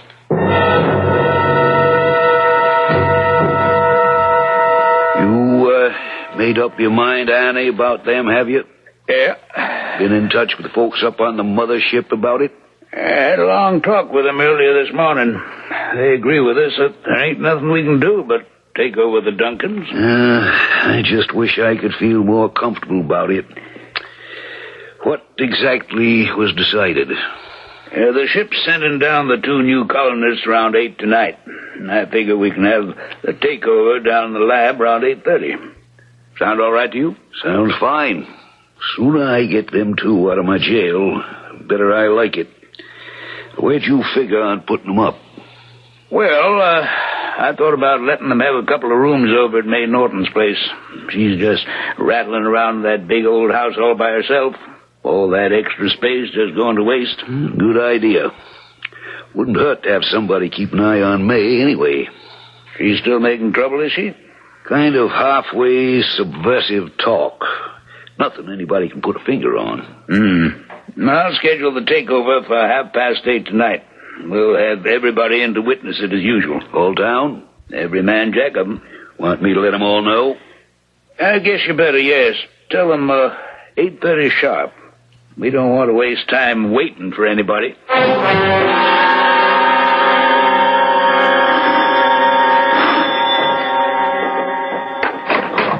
Howdy, May. I've been looking for you all day, Thad. Where you been? Oh, here and there. What'd you want to see me about? Well, that young Duncan boy you got over there in jail, he asked me to tell you he wants to see you. Said you hadn't been in all morning. No. Well, he's busting to talk to you. I had other business round and about. You've been keeping them fed good, ain't you? Yes, and that was something else I wanted to talk to you about. It don't seem right shoving that tray into them under the door. That's That's no way to serve a meal. Why don't you let me have a key to their cell so I can bring the trays in and serve them right? I don't think so, May. Rather not take a chance them jumping you or something. Main reason I stopped around, there's a meeting tonight, basement of the town hall, 8:30. Down in that laboratory place? That's right. I guess that means you're planning to take over the Duncans, don't it? You just get to the meeting on time, May. That's all you got to worry about.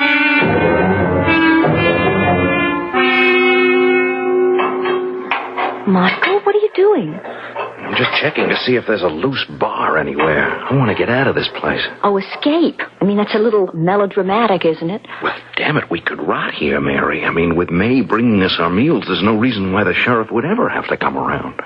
I don't know. In view of what May told us, I'd just as soon he didn't. What do you mean about aliens taking possession of us? Yeah, I've been thinking about that. Do you believe it? Well, I mean, we saw a flying saucer, or whatever you want to call it. I mean, we're being held in jail here for nothing. Are the aliens any harder to believe? Yoo-hoo, it's me again. May? Supper time. Pot roast and mashed potatoes tonight. Have you seen anything of Sheriff Marcus? Thad? Sure, I saw him. Told him you wanted to talk to him, but I don't think it done any good. No. He hasn't been around. I'll just shove these trays under the door here. You better eat up right away. I tried to get the keys to the jail from Thad, but he wouldn't give them to me. Said I'd like to have them so I could serve you dinner proper. Were you going to let us out? Well, of course. What else would I want the keys for? That's very good of you, May. Well, you would have had to take me away with you. I couldn't have stayed on after turning you loose. Yeah, I've been wondering about that, May. Why haven't you run away? I mean, you're not possessed by these aliens. There's nothing holding you here. I don't know. I've always lived here all my life. Well, that's one thing. And then for another, I keep figuring sooner or later I'll get the chance to do some good. I mean, help set the others free. Or maybe keep them from taking over somebody like you. I don't know. I just stayed around. Is there any way you can keep them from taking us over, May? No way I can think of. I've been racking my brains. And I've got some bad news, I'm afraid. Oh, what bad news? They're planning on doing it tonight. Tonight? 8:30 sharp. There's a meeting in the basement under the town hall. That's where they got that laboratory place I told you about. A meeting? Yeah. They all turn out, the whole town, whenever there's a takeover. Jeez, what do they look like? I mean, these creatures. You know, the creatures from outer space. Well, some like us. I mean, 2 arms, 2 legs, all that. A face with 2 eyes, a nose, a mouth. Only just not quite exactly in the right places. You know what I mean? And hair, more like young duck's down than hair. We don't see much of them. They don't show up except when they absolutely have to. You'll see a couple of them tonight. We will? Yeah. The 2 they send down to take you over.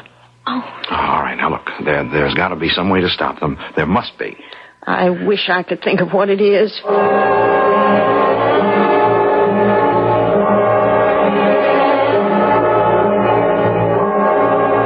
What time is it, Mary? I've let my watch run down. 10 after 8. Michael, they'll be coming for us soon. All right, now look, when they come, I imagine it'll be the sheriff.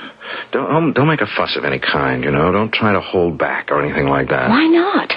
Well, I want the sheriff to be as favorably disposed toward us as possible. I'm going to ask him to let me make a little speech before the changeover. What kind of a speech, Michael? Well, I think it's just as well you don't know in advance, Mary. Have you thought of a way to keep us from being taken over? Well, maybe.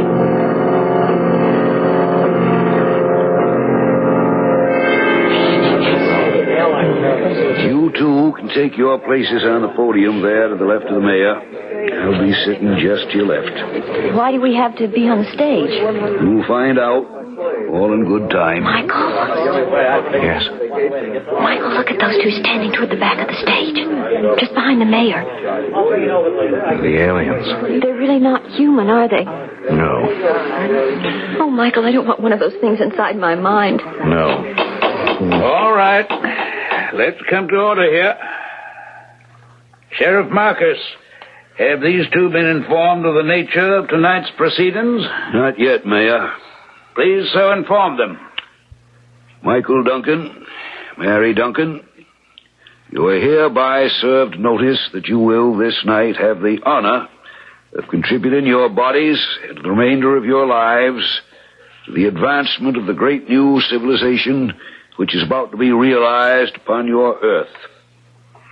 How can you do a thing like that? You've already been told all you need to know. I see. Listen to me, you who are enslaved in your own minds and bodies. Hear me and think. Think as yourselves. You can do it if you try. One of your number has done it. There is one of you who has been secretly free the whole time. Me, I'm free. Me, May Norton, I'm the one. All right, that'll be enough. You, Mayor Stebbins, I want to talk to you. Not to the arrogant creature who has assumed command of your body, Arnie Stebbins, but you. The Arnie Stebbins who was once the mayor of this town. The Stebbins who can hear me but cannot act. I'm speaking to you, Arnie Stebbins. You can act if you will it strongly enough. Look, you were once a strong man, a leader. That strength is all it takes to set you free. Use it. Resist.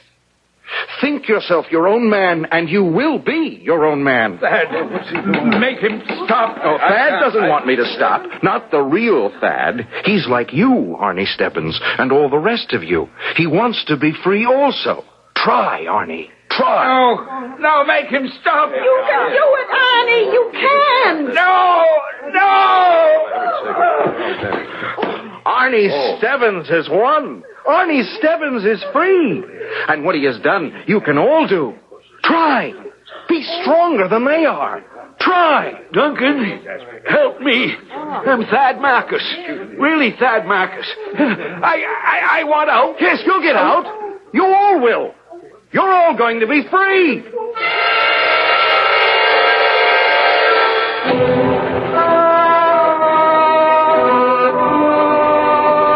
It ain't quite 24 hours yet, Mr. Duncan, and more than half of them's free already.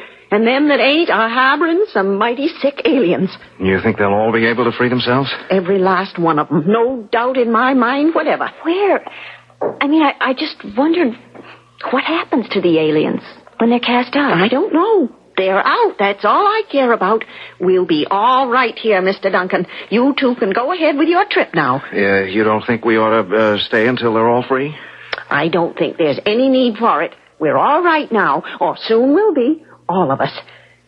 The only thing that worries me... What, there's still something, May? I can't help wondering how many other towns they've got, the way they had Colony. How many towns the size of Colony, New Hampshire, do you suppose there are in this huge country of ours? And what do you do if you see an unidentified flying object taking off near one of them? Stop at the sheriff's office and report it? Or drive straight on through the town as if somebody or something were after you? I'll be back in a few minutes.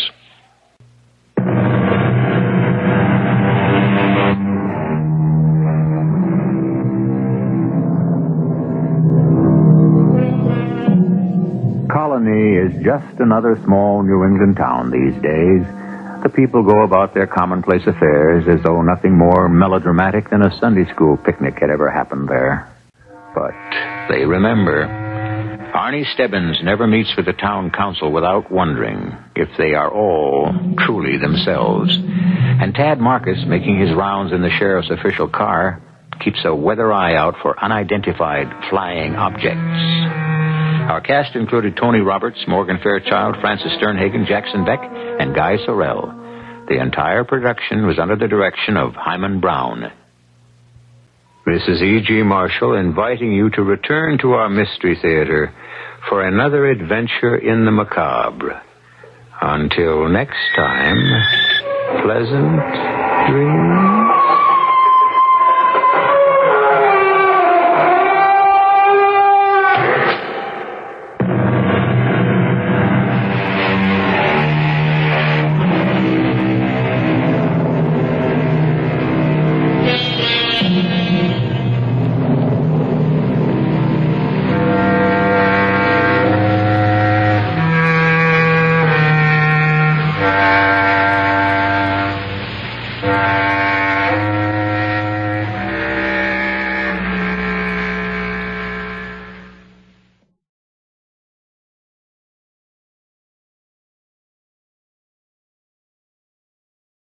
The CBS Radio Mystery Theater presents...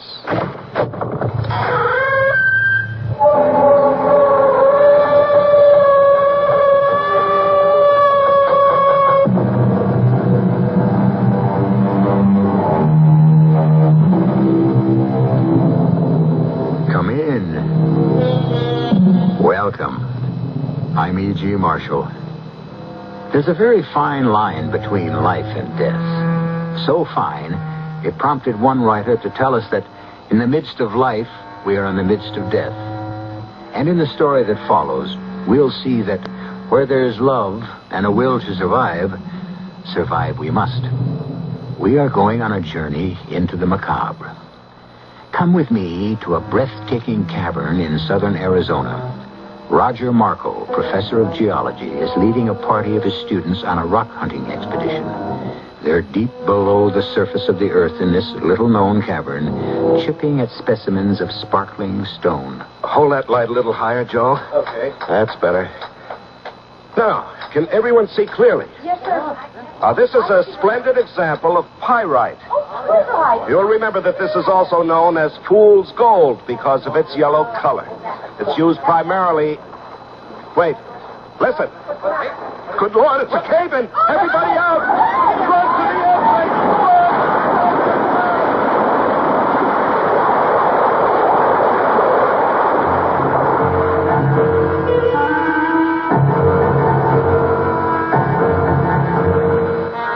Our mystery drama, Someday I'll Find You, was written especially for the Radio Mystery Theater by Bob Juran and stars Betsy Palmer.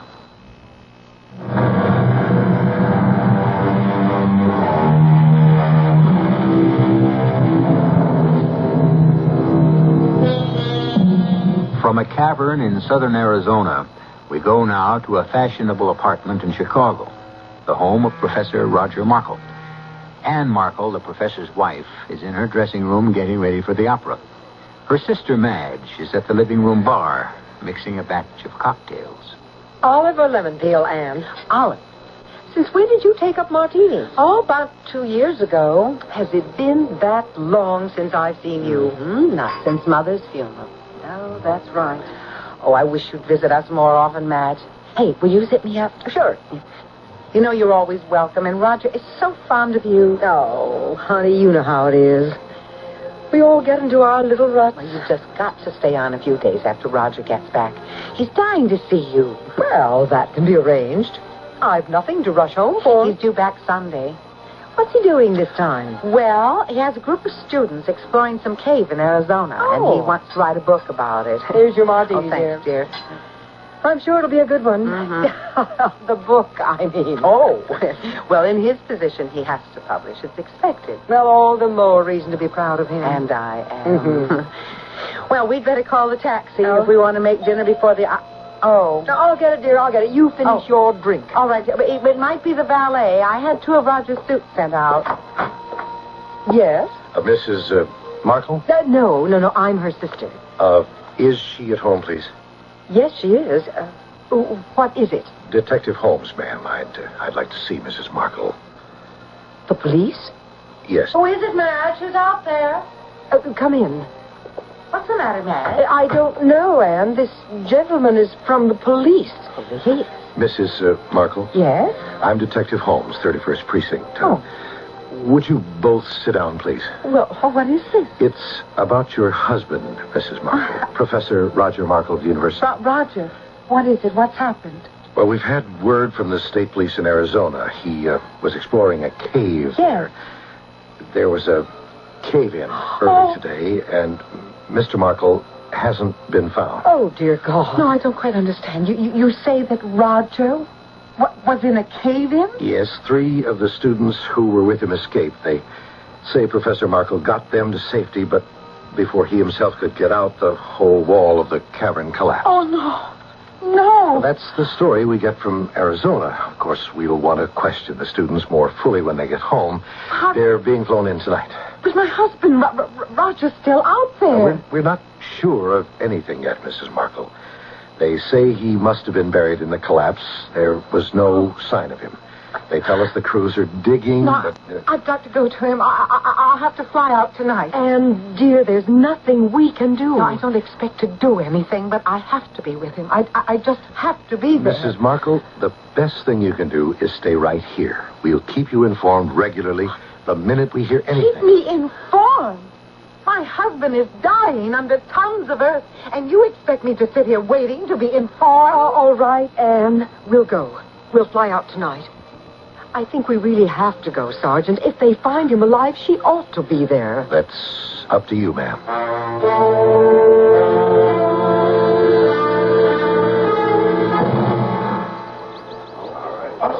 Why are they giving up?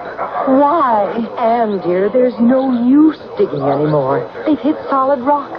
And Roger's been under there for more than 48 hours. There's just no hope. They can't get to him. No, we came all this way, and they've given up. Darling, they did all they could. The least they could do is give me his body to bury. Oh. Anne, dear, let me take you home with me. No, I want to get back to Chicago. There's so many things that I have to take care of. All right, you will go back to Chicago. I'll stay with you until you're settled.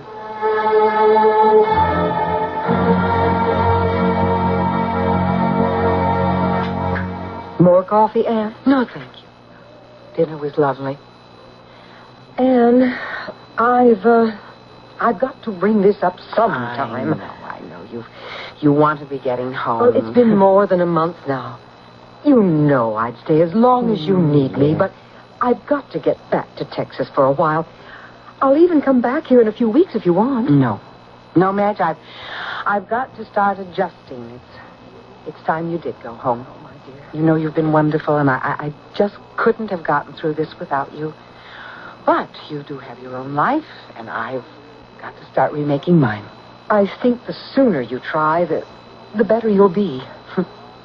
Somehow I don't feel like a widow. I feel as though any minute I'm going to hear Roger's key in the door. I know, Anne, I know. When Ed died, I used to hear, or thought I heard, him coming in the back door. Once I even thought he was in the shower. Oh. Darling, we just don't change overnight. It takes a long time getting used to. You buried Ed. You had a funeral. I know. But it's just impossible to believe death like this. I have to take the word of someone that I don't even know that my husband is dead. Yes, I suppose that's even harder to accept. I just don't have any choice. Well, I'll try to get a flight out Sunday. Darling, you've got to promise me one thing. Oh, anything, that you'll come visit me. I promise. Maybe in the fall. Definitely in the fall. I'll hold you to it. And I'll call you every Sunday. Oh, yes. Yes, we must keep in touch. And much more often than we have been. But now don't you worry about me, Madge. I do have lots of friends here at the university, and I'll be all right in time.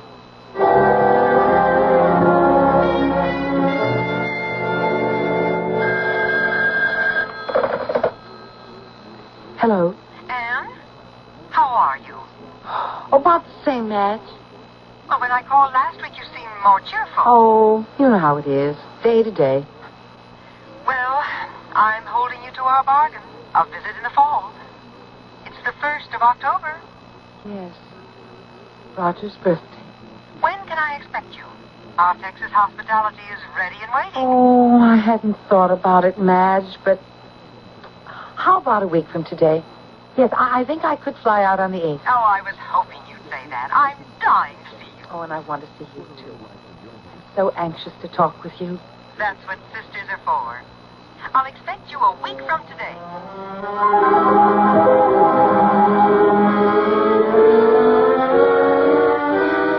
And you're looking wonderful. I wish I felt it. Listen, 1 week under our Texas skies and you'll be a different woman. Oh, I'm a different woman, all right.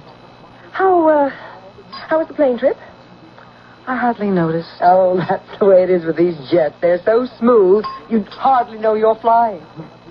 Olive, right? You're still drinking martinis, aren't you? Well, I haven't had a drink since the accident. Well, it's time you did.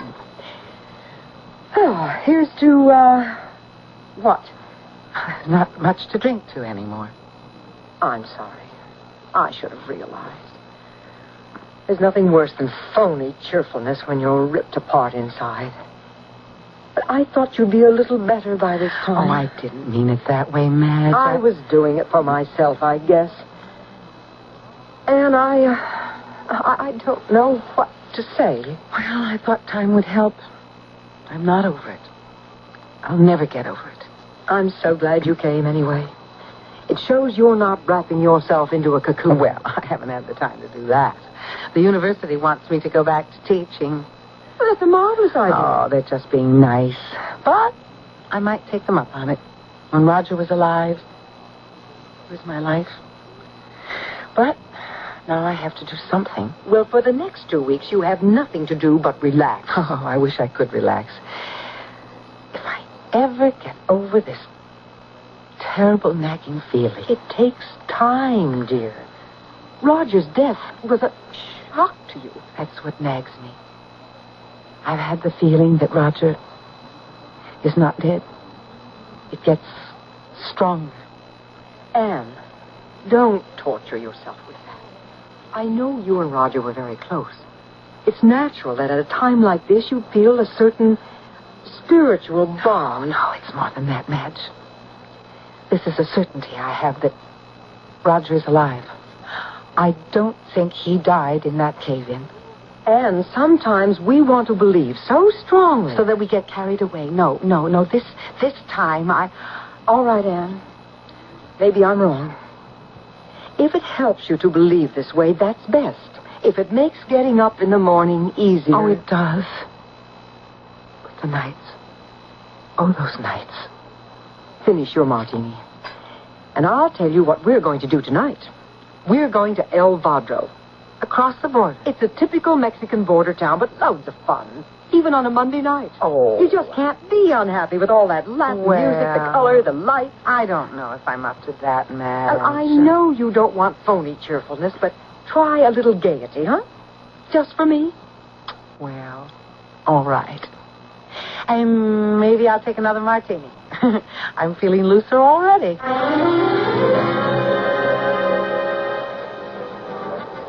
What'd I tell you?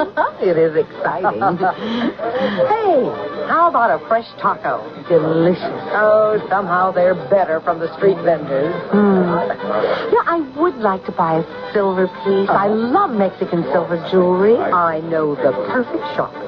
It's on the side street. Ah. They sell all sorts of stuff, but their silver counter's the best in town. Great. Come on.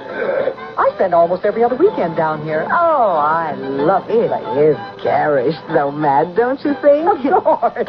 That's what makes it delightful. Madge. Yes? Look, in the front of that shop. The pictures. What about them? I've got to have a closer look. And what's the hurry? What is it? Look at this painting, Madge. Oh, yes. You see it, too. Well, Anne, now, really, it's a good likeness. But even to the little mole on his neck. Oh. And this is a painting of Roger. An exact likeness. And look at the date below the artist's name. August of this year. Yes, I see.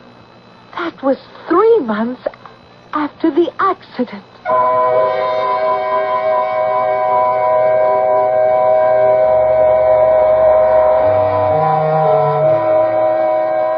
Can it be a portrait of Anne Markle's late husband, Roger. It's not easy to have your portrait painted 3 months after you're presumed dead. Unless, of course, you aren't dead.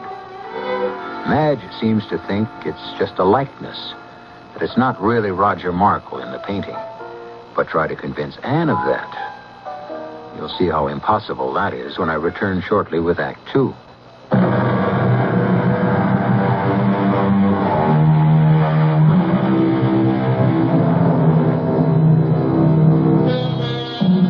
The long arm of coincidence seems to be injecting itself into Anne Markle's life.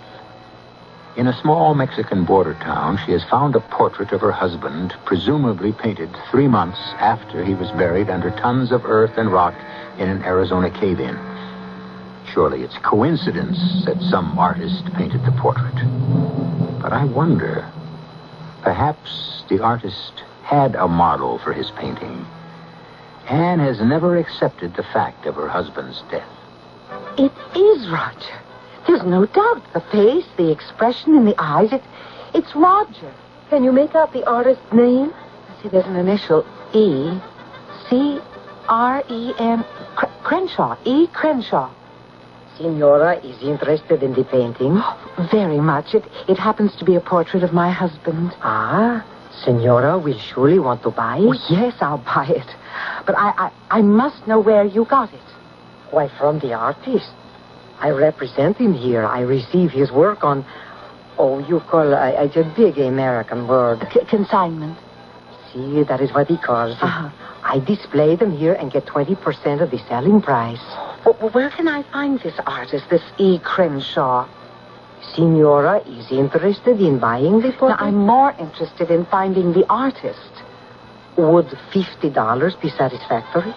$100, if you'll take me to the painter. I must talk to him. Sold for $100. Right. American, of course. Yes. The painter lives just outside the town in the flat. Yes, and now can you get me his address?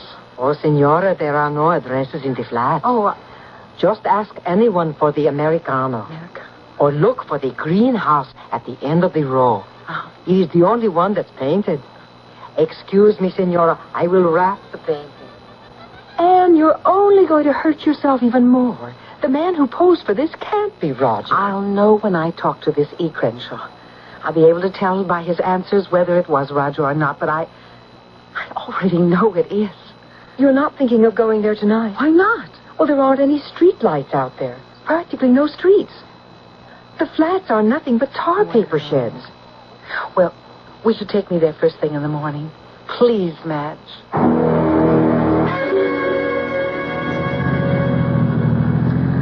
No wonder there aren't any addresses. There aren't any streets. Well, that's what I told you last night. The flats are a sore point with the village government. Well, why should this Crenshaw want to live out here? Well, it doesn't cost anything. Oh, there's the greenhouse. Well, certainly different from the rest. It's the artist's touch, no doubt. Yeah. It's bigger than the others, too. And there's your artist. Looks like he's expecting us. Oh, but how would he know? Well, I imagine the grapevine is very well developed down here. Oh, he's waving. Well, at least he seems friendly enough. Good morning. Fine day, isn't it? Yes. Mr. Crenshaw? Yeah, that's me. Welcome to my humble villa. You were expecting. I heard a charming American woman was interested in one of my paintings. Bought one, in fact. May we talk? It's very important to me. Certainly.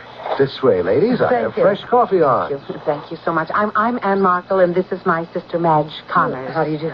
Doubly charmed. It's not much of a villa, but I like it. After you, ladies. Oh, wow. What a pad. What do the neighbors think of it? They think I'm crazy. Sit down. Well, I would like to get right to the point, Mr. Crenshaw. This painting of yours. Yes, I like that one. It's one of the best likenesses I've done. Well, I'm convinced that the man in your painting is my husband. Oh? You painted this last August. Now, how did you meet him? Did he tell you his name? No, as a matter of fact, he didn't seem to know his name. What? I met him in a bar one night, the Cantina Flora. He was sitting there staring into a beer. I started sketching him, and we got to talking. You don't mind? No. You've got a sensitive face. Musician? No. What's your business? I don't know. I mean, lots of things. I'm not really sure. Head a little to the left, please. Oh, thanks. I'm Ed Crenshaw. Jose, 2 more beers, please. Don't want to tell me your name? Well, it doesn't matter. We all go through life anonymously anyway. Well, I'm not sure. I can't remember exactly. Something wrong? No. I don't think so. Why? Well, you don't seem to... Nah, forget it. We all have our reasons. Question period over. I'm, trying to get to Acapulco. You've got a long way to go. Yes, I know. I'm, trying to find a girl. A girl. I knew there once. A lovely girl. And, I can't quite remember her face. Her name was, Anne. Running after instead of away from? No, I seem to have run out of money. Head just a little higher, please. Mm-hmm. Oh, I'll give you $10 for posing. I can probably get you a ride to Acapulco tomorrow for free. I know the comings and goings of everybody in town. Oh, that'd be fine. Well, that just about does it. Want to see it? See what? Here. But that looks like someone I know. Oh, I'll fill in the colors later. Listen, you stay here a minute. Have another beer. I want to make a phone call about that ride. Okay? Okay. I went to the phone to call the police. This guy needed help. He wasn't drunk. He was dazed. He didn't know who he was. I figured the police might have something about a guy missing. Mm-hmm. And? I called him and then went back to the bar. He was gone. Roger's alive. He's been here. He's alive and dazed, and we've got to find him. Now, do you believe me? Yes, I do. Mr. Crenshaw, how was this man dressed? Well, work clothes, sort of. And come to think of it, I remember noticing how his face didn't seem to go with the clothes. No, my husband is a college professor, Mr. Crenshaw, and a geologist. Oh, of course. He was in those clothes because 6 months ago he was digging geological specimens in an Arizona cave, and there was a cave-in. Oh. And he was reported dead. I've been a widow for 6 months, but I never believed it. No, he escaped from that cave-in, and he is trying to find me. What? We spent our honeymoon in Acapulco 25 years ago, and I'm the girl he's trying to find. I'm Anne. I know this sounds outrageous, Mr. Crenshaw, but I believe she's right. Professor Markle is obviously suffering from some sort of amnesia. Can we notify the police between here and Acapulco to look for him? Yes, but it's been, almost 2 months since he was here. A long time. Madge, I want to go. Mr. Crenshaw, you've been so kind. May I offer you some money? No money at a time like this. But promise to let me know what happens. Oh, I promise. I do promise. Come on, Madge. I'm going to the police, and then I'm flying to Acapulco, to the hotel where we spent our honeymoon. Good morning, madam. I have a reservation. Mrs. Anne Markle? One moment, please. Yes, Mrs. Markle, room 511. Will you sign the registry, please? Of course. May I ask how long you've been on the desk here? 4 years, madam. Would you look at this painting, please? Tell me if this man has checked in here in the last month or two. I would not want to get involved, madam. You would have to see the manager for that. No, please. This is a painting of my husband. And I have a very strong reason to believe that he may have come here in the past 6 to 8 weeks. You see, my husband is suffering from amnesia. Yes. This gentleman was here about 4 weeks ago. Oh. I remember him well. You do? Yes, he left without paying his bill. I'll take care of it. I'll pay it. But tell me, when did he leave? Did he say where he was going? No, madam. I remember I was on the desk when he came in. I had just come on to... Good afternoon, sir. I'd like a room, please. A certain particular room.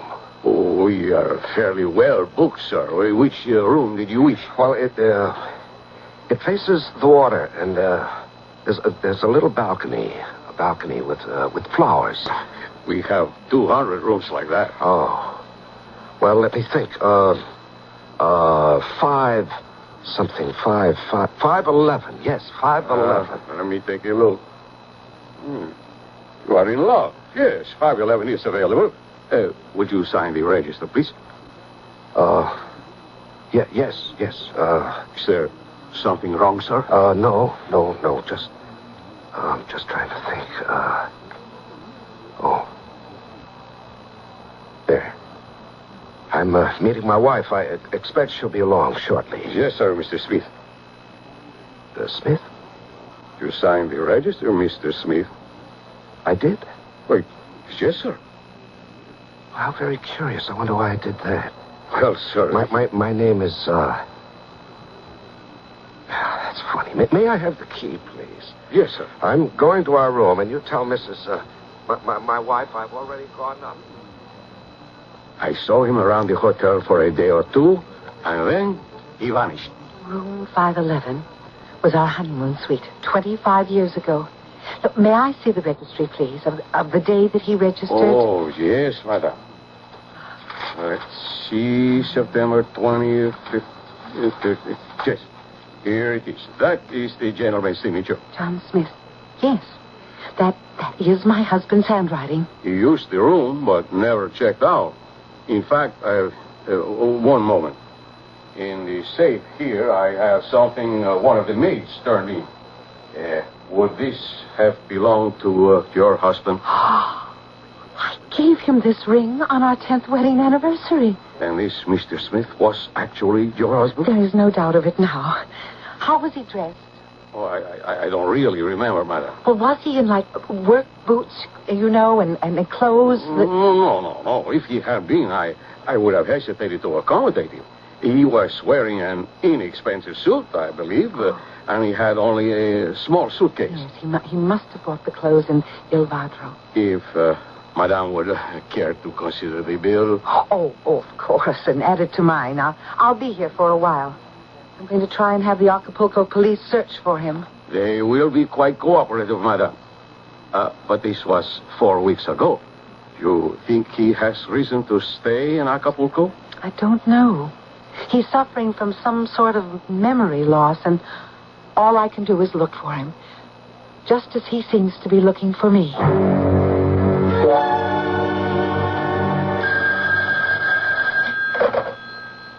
Hello? Mrs. Marble? Yes. This is Manuel, on the desk downstairs. Oh, we talked yesterday about your husband. Yes? Something occurred to me last night. The day before he, disappeared, he came to the desk asking for his wife. No name, just my wife. Yes. And he said he wanted to find her because they had to be leaving for Los Angeles. What? He said his graduate classes were starting and he had to get back. Of course. That's where he'd go next. Manuel, is it? Yes, madam. Would you have my bill made up right away? I'm flying out as soon as I can get a reservation. Oh, and would you have the operator place a call to Mrs. Madge Connors, Conners, and that's Laredo, Texas. The area code is 512-768-3112. Anne? What is it? Madge, I'm on my way to Los Angeles. What? I have one more lead to trace. A little apartment Roger and I had in Westwood when he was studying for his master's at UCLA. Well, what brought that up? Roger was here in Acapulco, Madge. Are you sure? I have Roger's ring. The one I gave him. What? They found it under the bed in the room he had. And the clerk remembered him. He says Roger told him that he had to get back to Los Angeles for graduate classes. And that's exactly where we went when we came back from our honeymoon. Anne, I think it's time you went to the newspapers. You know, you can't skip all over the country.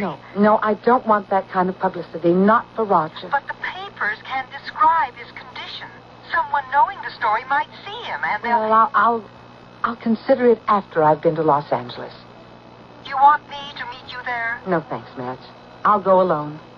And I'll call you, honey, from L.A. tomorrow. All right, dear. I'll sit by the phone. And pray, Madge. Oh, pray for me.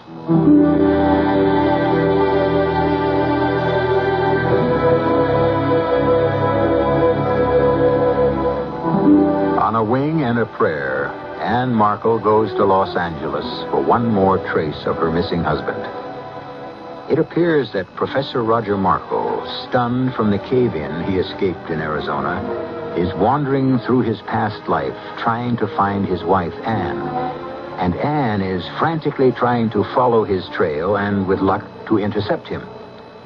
We'll pick up the trail that leads to a surprising outcome when I return shortly with Act 3.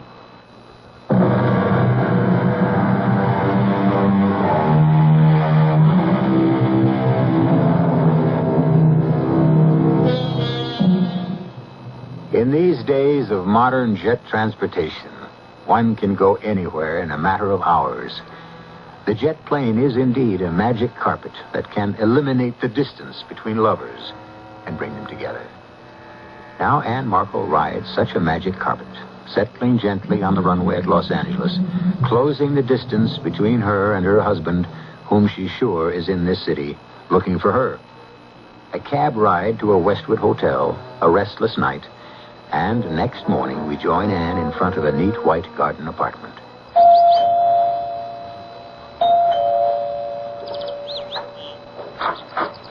Yes? You're the superintendent? That's right. But we haven't got any vacancies, ma'am. No, it's not that. I'm looking for someone. Yeah? Have you by any chance seen this man in this painting recently? Last week. Last week? Yeah. Caught him trying to get into apartment 2A. Our apartment. What was that? The man was my husband. We lived in apartment 2A 25 years ago. 25 years ago? Yes. Maybe that explains it. He raised a hell of a fuss. He's suffering from amnesia. What happened?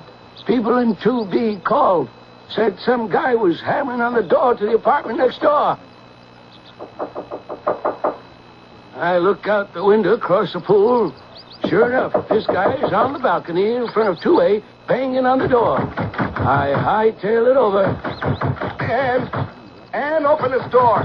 Hey, what's going on here? What you want? I want to get into my apartment. Anne, are you in there? This isn't your apartment. The Murphys live here. I took this place a month ago, just before my honeymoon. Look, Mac, if you want trouble, I know how to hand it out. Now scram. Who are you to tell me to get out? I'm getting Mr. Foster. Mr. Who? The super. You're the one who'd better scram. I'm the super. The devil you are. I never saw you before. Now, look, buddy, let's go quietly, and I won't call the police. Otherwise... Why doesn't she answer? Anne! Okay, let's go. Come on. Anne, why don't you answer? Anne! Anne! Anne. He called my name. It was you he was looking for? Oh, yes. And he called my name. That means he knows who I am. Maybe he even knows who he is by now. What happened then? Where did he go? I ushered him out to the street and didn't see him again. And this was a week ago? A week yesterday. If he's like you say he is, the police might have picked him up. Why don't you try them? Oh, if only they have. Sure hope you find him soon. Fella running around like that could get into trouble.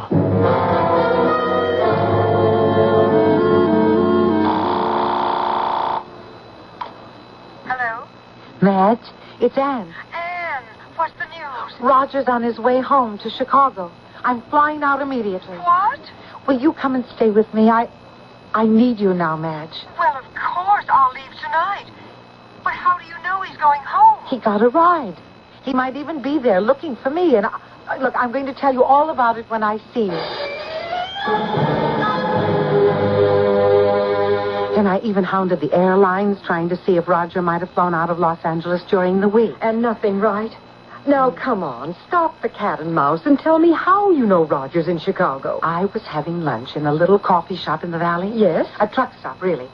And I'd been walking and showing Roger's painting. I guess people thought I was a crazy woman. Well, it was a little erratic. But I put the painting down on the counter, and when I ordered a chicken sandwich, the counter clerk looked at the painting and told me Roger had been there. Oh. He was positive because, as he put it, the guy was trying to get a ride to Chicago.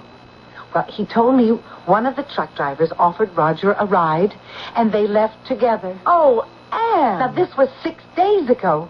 All the time I was chasing around Los Angeles, Roger was on his way home. Oh. Well, I almost expected him to open the door for me when I got in this afternoon. He wasn't there, of course, but now at last, we're in the same city together. Oh, Roger's coming home.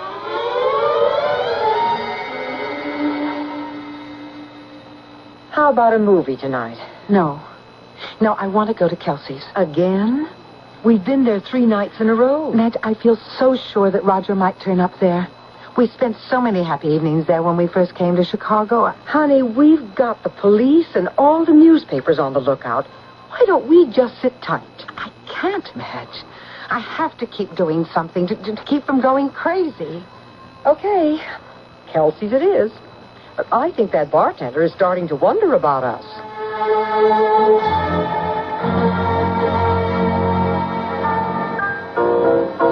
Well, we're pretty sure at least that Roger's in Chicago or on his way. Yes. Just a matter of time. Why not try to relax? I'm closer to him than I've been yet. I can't relax. It just might be any minute, even here. I feel that I'm doing something.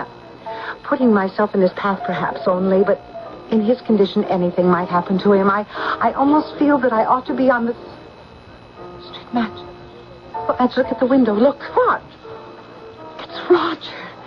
He's there on the sidewalk. He's looking right in at me. Roger? Good Lord. Excuse me, I'm sorry. I'm in a terrible hurry. Excuse me. Roger. Roger? Roger. Anne, where is he? I don't know. I saw Roger at the window. I thought he saw me. He looked right at me, but he's gone. Oh, I've got to find him. He can't be far. Anne, wait. It's too late, Anne!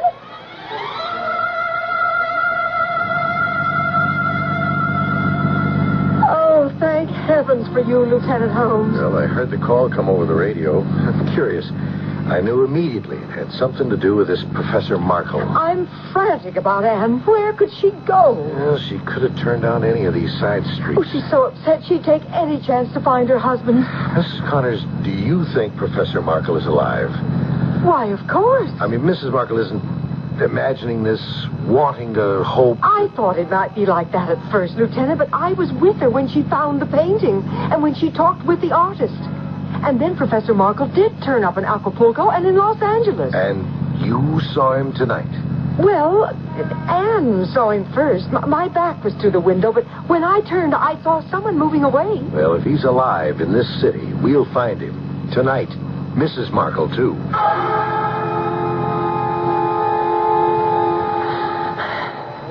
No, he just couldn't have gone this far so fast. He didn't recognize me. He looked as though he didn't even see me. Maybe I'd better go back. He couldn't have come this far. Oh, Roger. Roger, where are you? Anne, over here. Madge, is that you? Oh, thank God we found you. I called the police. I'm with Lieutenant Holmes. Come, get in. Oh, Madge. I've lost him. I've sent out an alert on the whole area, Mrs. Markle. We'll find him. Get in. We'll keep on cruising. I just didn't know which way to turn. I took a chance and went left, but he must have gone the other way. We'll cruise back. Keep your eyes open. It's harder to recognize someone at night. Madge. There, look. Huh? That man at the end of the block. Where? I think... Yes. Oh, stop, Lieutenant. Please stop. He's walking toward us. That's Roger's walk. It is Roger. See him? He's in the light of the street lamp now. Anne. Roger, over here, Roger. Oh, he doesn't hear me. Anne, wait. Roger. Roger. Anne, stop. Look out. Anne.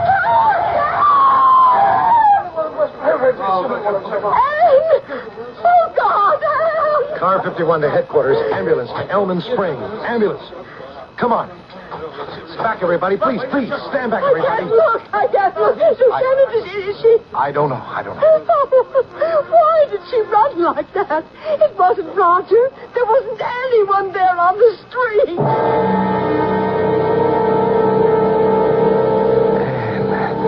And there you are. Oh, Roger, at last. Oh, I've been looking everywhere for you. I know, dearest. Oh, I knew you were alive all the time. I kept looking. I kept following you. I never gave up. You were following me? Yes. Well, I was looking for you.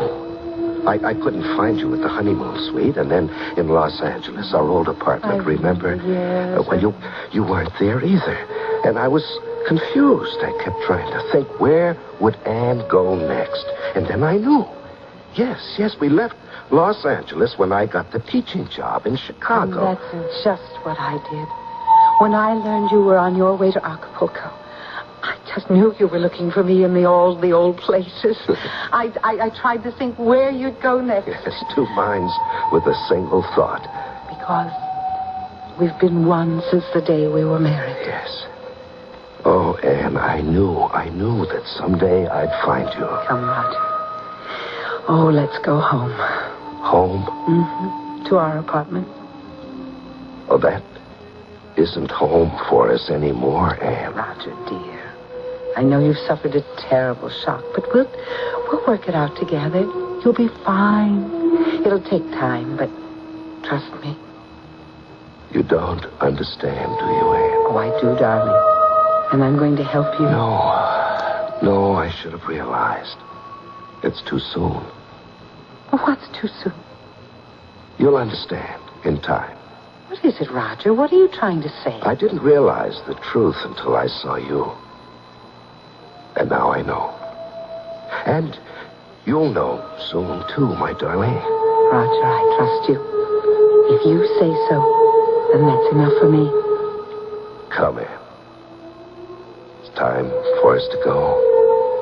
To be together, always. And that's all I want, Roger, is to be together, always. Hey, don't look so worried. Let me tell you the trouble I had realizing just what was happening. I'm sorry, Mrs. Connors. There's no pulse. Oh, dear God. Mrs. Markle is dead.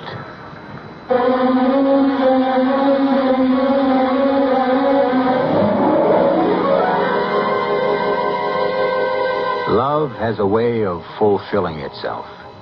Across eternity, Anne and Roger Markle find each other.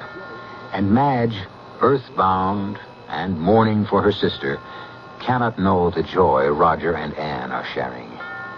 She will bury her sister's body without the slightest inkling of Anne and Roger's present happiness, for they love one another and have found one another. And what more could either of them ask? I'll be back shortly.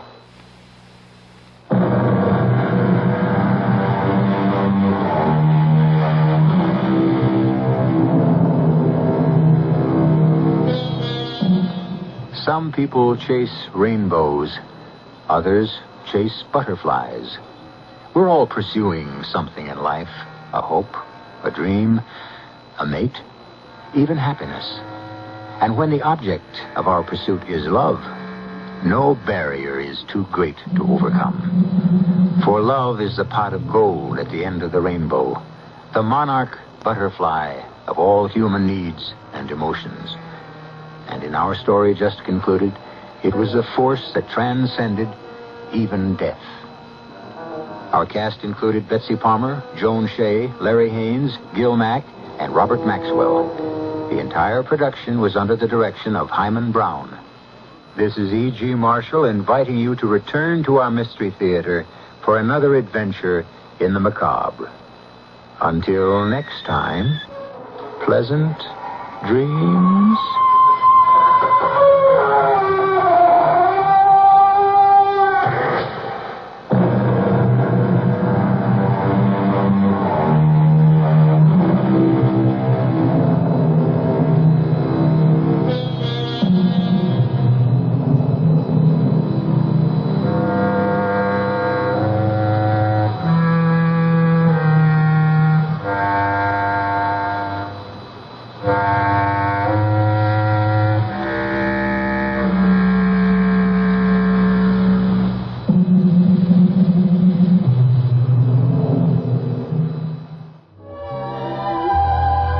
bright and beautiful music.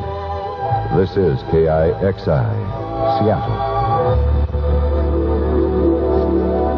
From CBS News next, the time, 11 p.m. CBS News. President Ford heads for Spain in about an hour following the two-day NATO summit meeting in Brussels. This is Doug Poling reporting on the CBS radio network. The president said he is extremely pleased with the NATO summit, during which he strongly reaffirmed the U.S. commitment to the alliance. But the president made it clear he is concerned about one NATO member, Portugal. I did point out the contradiction that would arise if communist elements came to dominate the political life of Portugal. And it's my judgment that others among the Allies had a somewhat similar concern.